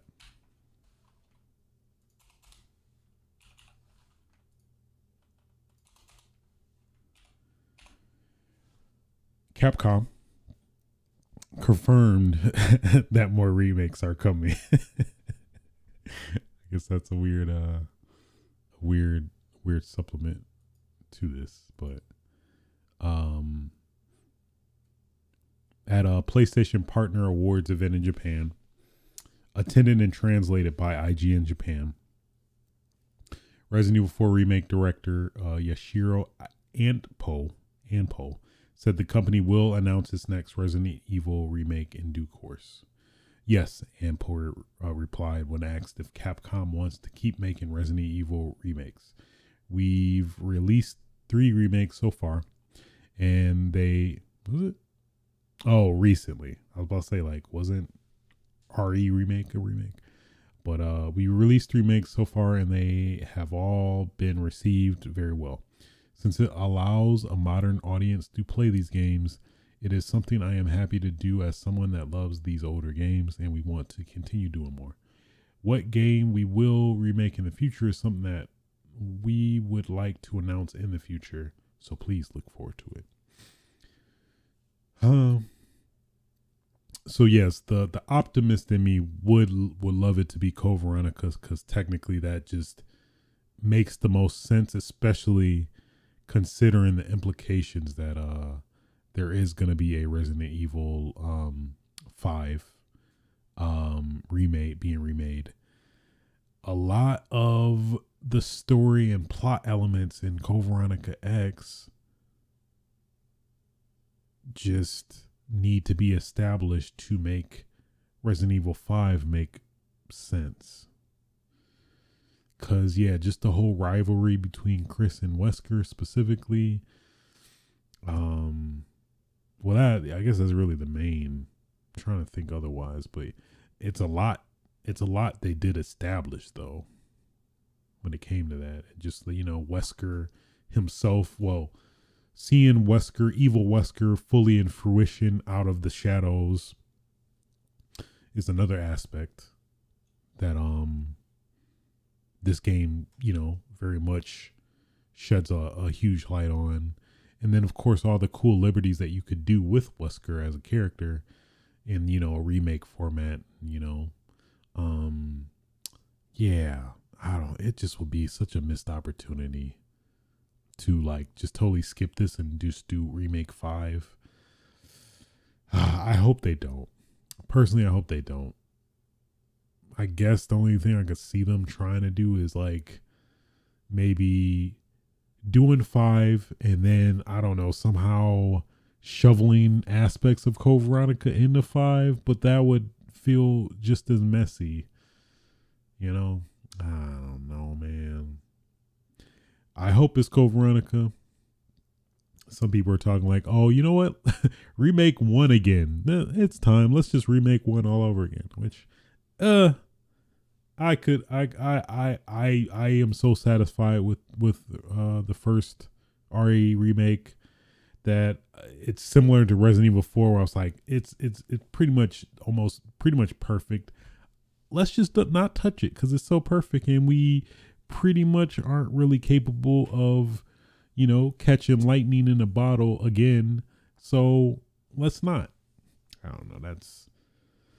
That's where I feel, how I feel about them remaking 1 again. And it just will feel weird. I don't know that like they would do it again, even though it technically was already being remade. Considering it is a significant amount of time in terms of, like, you know, the time of you know, since the original came out. But I don't know. I just feel like because it's so good, I feel like it doesn't need to be remade because it's so good, and it's not like it's aged poorly. I think it's aged very well still to this day. Yeah, I don't know. Hopefully, Code Veronica. Hopefully, I'm hoping those rumors are true technically, but time will tell. Time will tell. What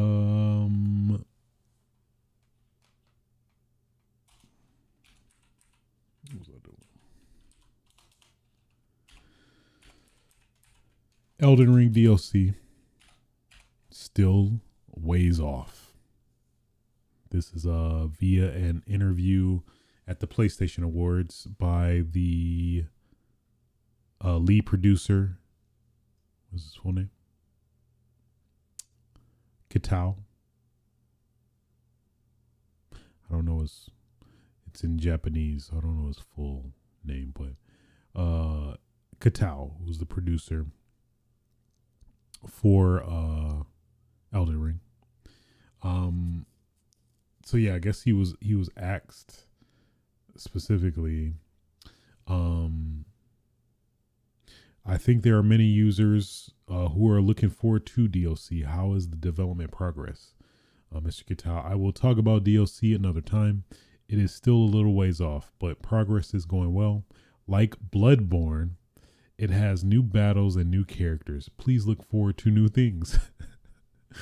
So, probably the biggest interesting aspect is that the fact that he mentioned Bloodborne, which, you know, people who are very much feverishly wanting some continuation, some new iteration, whether it be a remake, a remaster, even a sequel. But yeah. So him mentioning Bloodborne, I think it got my undies in a tizzy. I know that much. So the fact that he mentioned it is very peculiar. But I guess it could be interpreted as him trying to paint the picture more clearly, that like Bloodborne is more of a feasible use case than like Dark Souls or something like that. So yeah. But yeah, like Bloodborne, it has new battles and new characters. So he could be implying like the DLC for Bloodborne, but technically Dark Souls had the same thing when it came to DLC too. I don't know. It's hard to gauge really, but yeah, I don't know, man. I don't know. But yeah, at least the sad part is, yeah, that is a little ways off. So it seems like at best maybe towards the end of next year is my guess. Like probably like fall of 2024, we might see the DLC. Just based going off of the statement. But time will tell, I guess. But yeah, how dare you say Bloodborne and not have remaster or two remake in the same sentence? That's just not right. Well, I guess we got Liza P. I forgot. I should play that at some point, but that'll hopefully satiate my desire for Victorian lore Souls like game that isn't Bloodborne. So another interesting very peculiar interesting topic.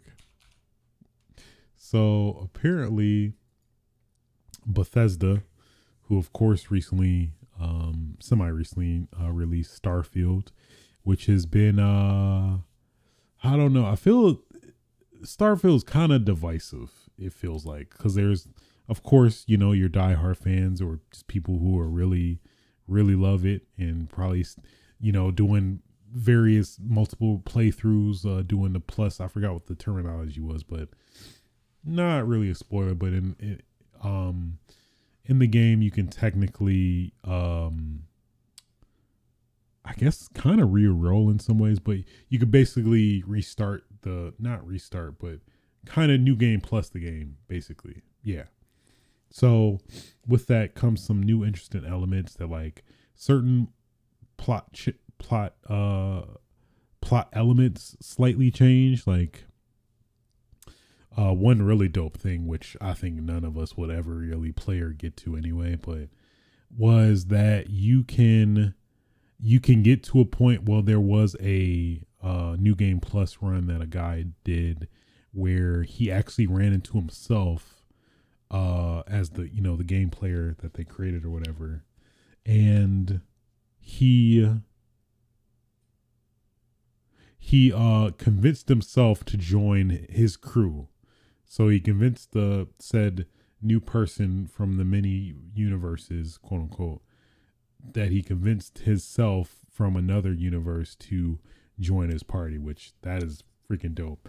Probably wouldn't play the game that much to get to that point or try to get there, but just the idea of being able to do that is pretty dope in of itself. But nonetheless, there also are people who are not very happy with Starfield and have some complaints and I think legit criticisms towards the game. So supposedly via the Steam reviews, yeah. So despite this is via Eurogamer, despite these initial player numbers, Starfield currently sits at a mixed review status on Steam. At the time of writing, 69% of the game's 80,365 reviews on the platform are positive. The rest are obviously less generous. So with that being said, seemingly like Starfield developers, well, their customer support team, Bethesda's customer support team, I guess, I don't know if, I assume they were tasked by the higher ups or the grandfather himself, Todd Howard, saying, "Hey, can you check some of these can you check some of these people that are giving us unwarranted negative reviews on Steam, please?" So yeah, so seemingly like in some of the reviews, the Bethesda's like support is responded to some of the negative reviews. So one I'm seeing was I guess they didn't show the actual criticism or whatever, but so a statement from them was, while there may be loading screens in between fast traveling, and I forgot it's prefaced by, even developers. I think developers are also included, it seems. So, hi there. Thank you for taking the time to provide your review, and we are sorry to hear that you were disappointed with encountering many loading screens while playing. While there may be loading screens in between fast traveling, just consider the amount of data for the expansive gameplay that is procedurally generated to load flawlessly in under 3 seconds. We believe that shortcoming will not hinder our players from getting lost in the world we've created, which is, it's odd. You being the developer of the game, it's something weird about that. It's like you clearly have a bias a bias and an affinity towards your game. So for you to criticize a criticism, it feels like it's in bad taste, in the grand scheme of things. To like let people voice their opinions, like clearly they gave your game the time of day to, give their time to play it and, have their legit concerns and issues with the game that they should express to other potential customers that are, looking into the game. So yeah, I think there was another one. Greetings. Thank you for taking the time to leave a review for Starfield. We are sorry that you do not like landing on different planets and are finding many of them empty.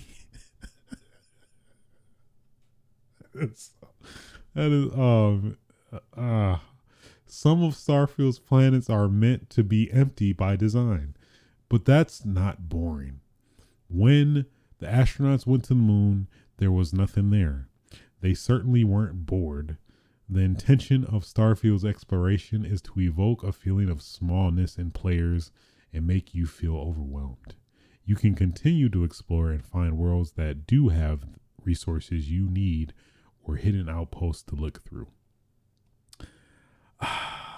It's cringy. That's like the only thing I could take from it, because it's like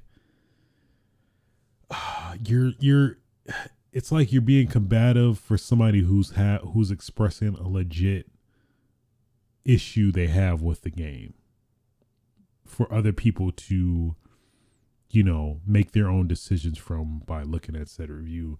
And it's like you being the developer who made the game, like, hey, you looking at this review, we think this in comparison to what you thought about playing our game, because we are the people that developed it. So, you know, yeah, like, take our word for it, because, you know, we made the game. We know what you want.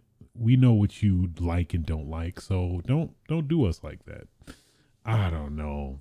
That is odd. That is so weird to do. That's so weird to do. Oh, that's like if you're dating somebody.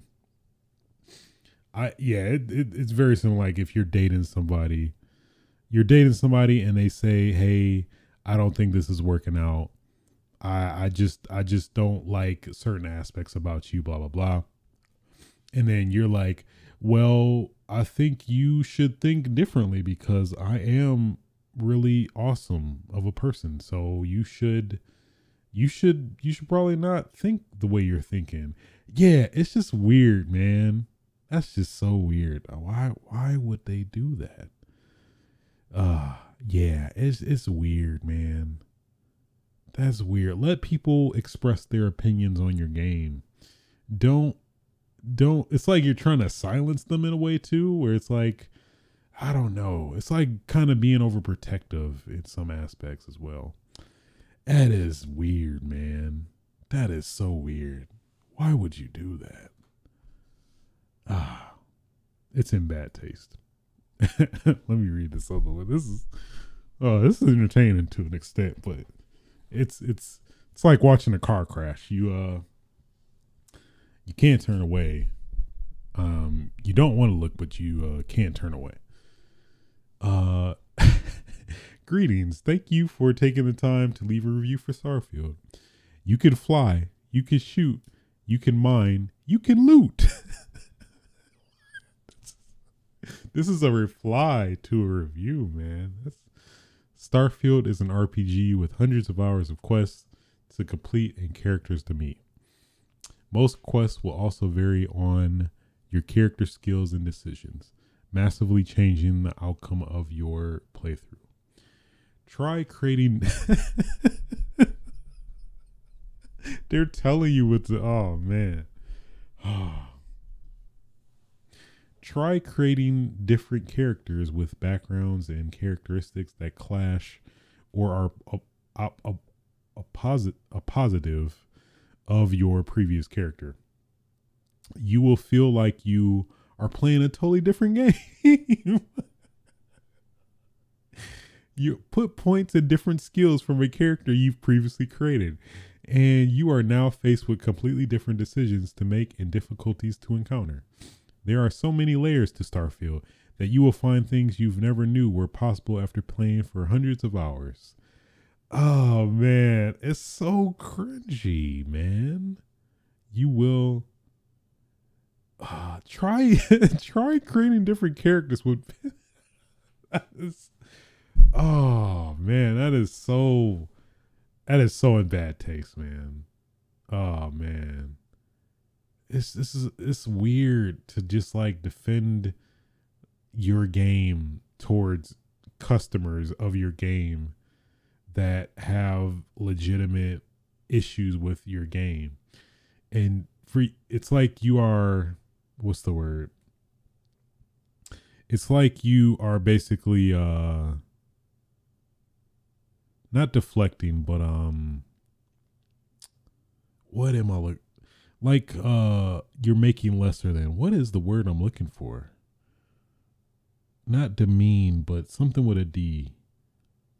Fuck. Damn it. What is the word I'm looking for?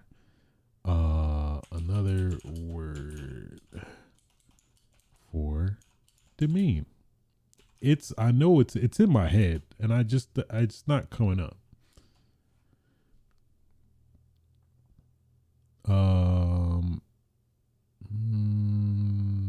Not debase, not degrade, not despise, not disparage, not contempt, not derogate, not descend, detract, not lower. What is the word I'm looking for? I feel like I'm on Sesame Street. Guess the word. Guess the word. Not something with a D. Not demean, but to make lesser than. Downplay? Maybe downplay. Kind of downplay, or like, I cannot get it. It's gonna kill me too, but somebody listening is like, it's fucking this. I'm sorry. I'm just drawing a blank for some reason. Yeah. So that's very weird. That's so weird, man. Don't do that. Don't do that. If you're a developer and somebody has a legitimate like issue, it's one thing, and even then I still wouldn't, because it still technically makes you look bad. Like if it's just somebody that doesn't have anything constructive to say, and they're just being like toxic and vile, and just are just spewing out just all negative stuff just to clearly just get a rise out of whomever. Even then, it's like you're just it feels like you're stooping to the level to some extent. So it's just in bad taste, man. I don't know. And that's the crazy part. It seems like these issues that people are bringing up in the reviews are like legitimate. Like it isn't like no baseless like, oh, this game sucks. You know, it seems to be like I don't like said part of this game. Here's why. And then they're like, well, you know what? Maybe you're not playing it right. Here's how you should play. It's so weird, man. I don't know why it's getting a rise out of me, but I don't know. It's so cringy. Like, and also I don't think anybody's ever really necessarily done it technically. Yeah, man. That's so weird. So weird. And on that note, that concludes all the news for this week, this episode. Let's get into what I've been playing, which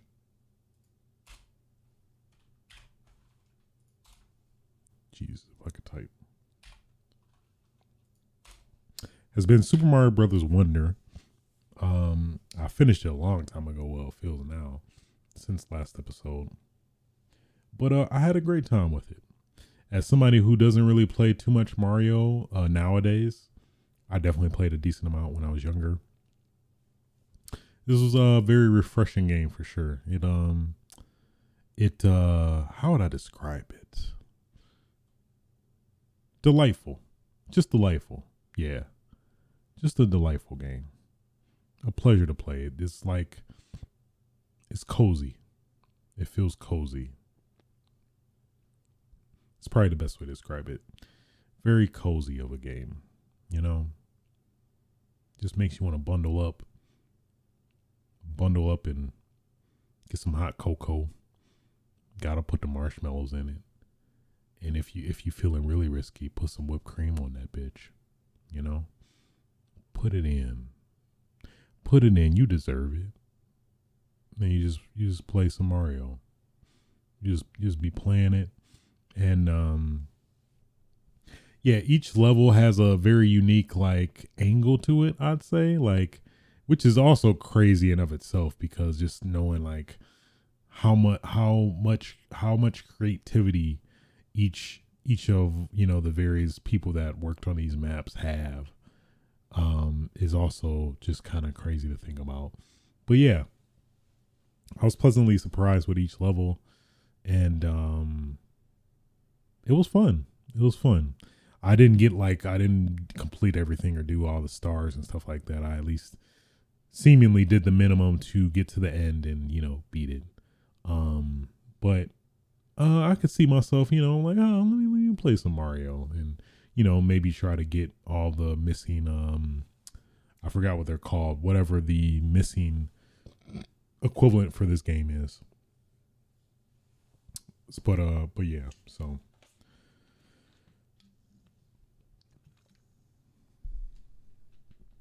I enjoyed it. I was very surprised.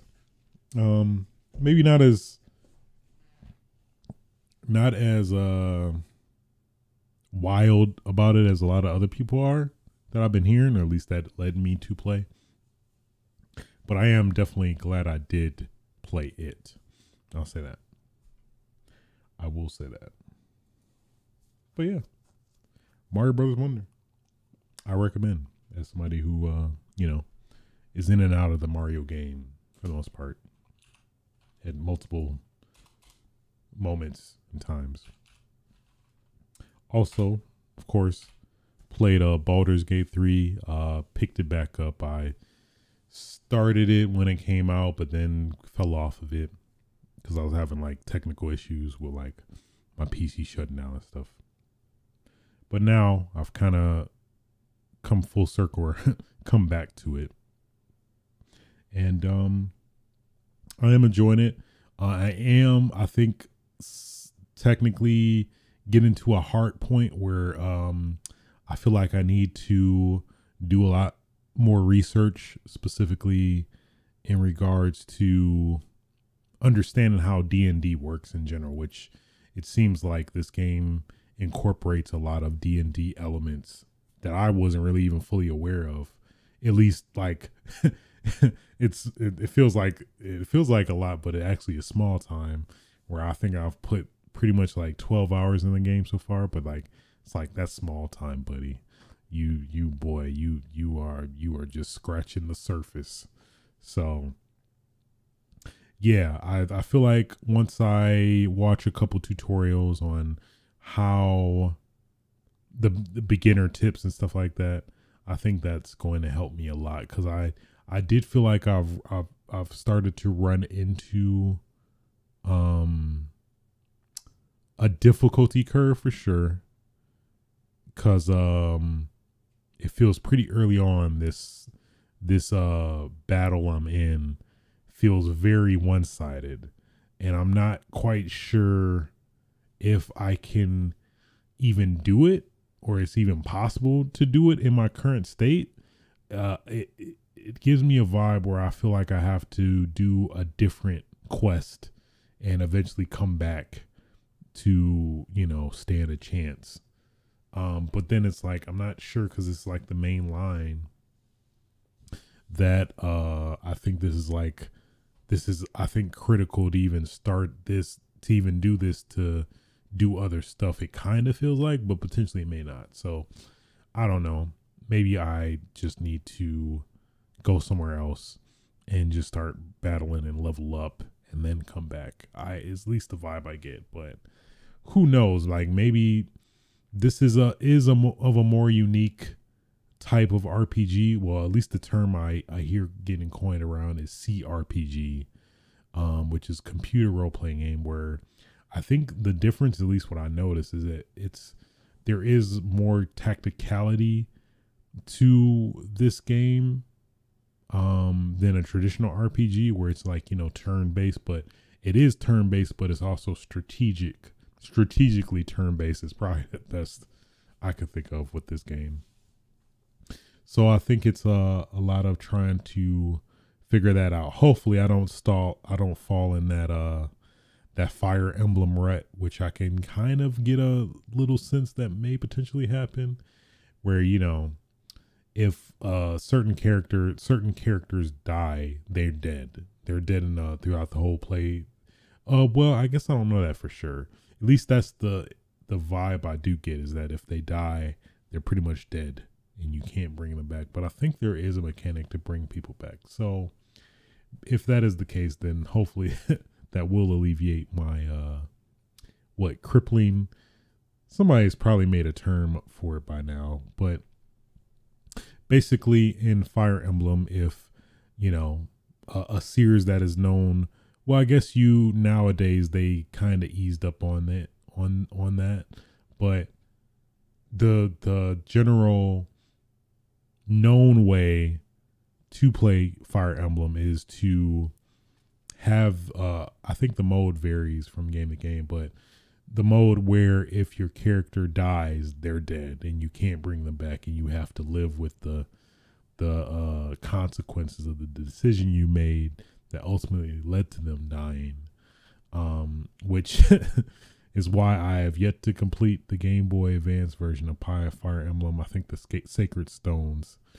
Put 30 hours in that game, and I just reached this point where it's like, it feels like you're basically just your character is gonna die.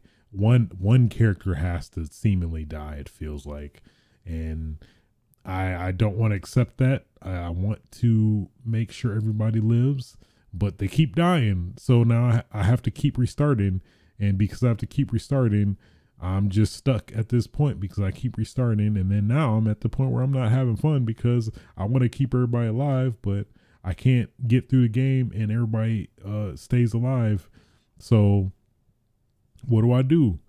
I'm gonna just keep restarting and hope for a different result.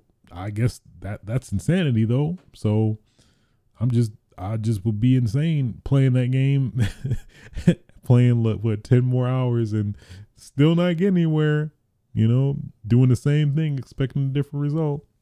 That's insanity. So, but yeah, so at least with this game, I think it's probably I think if I just watch some good beginners guides, I think that'll put me on the right track to at least getting better enjoyment from this game that I feel currently I'm interested in, but I'm not in just yet. I'm not the teeth haven't been sunk into me as of yet, but I could see the potential of that happening for sure. So, but yeah, Baldur's Gate 3. I'm interested. I still have not encountered said moment of like, oh yeah, this is game of the year. That I feel like it's some point somewhere in the game, I'm assuming, where it's like, oh yeah, this is game of the year. That I'm just not seeing as of yet. But I could definitely see that come at some point in the game, that like, you at least I'm guessing it's some moment in the game where it's like, you'll know.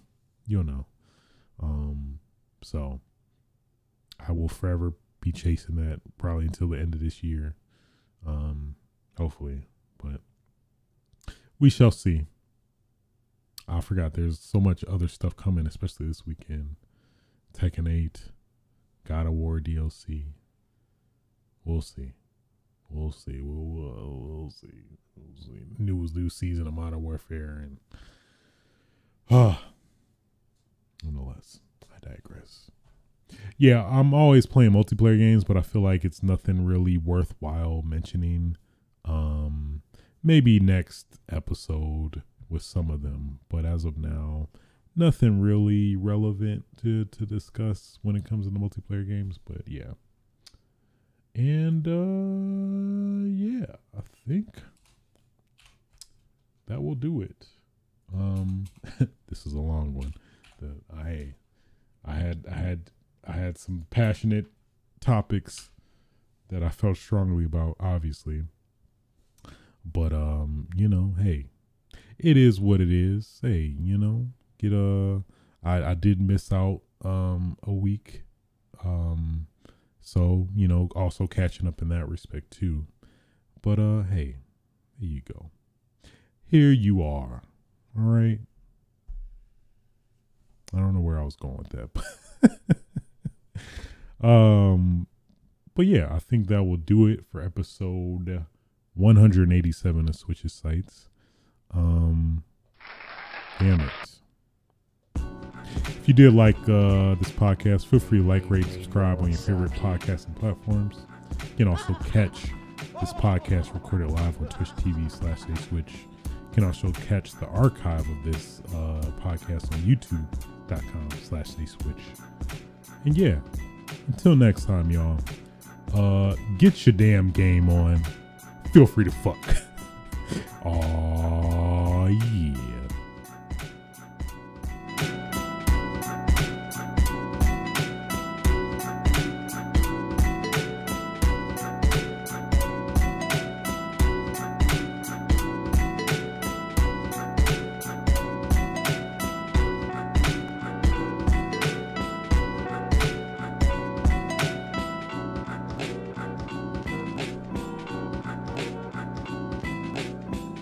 Nobody's safe.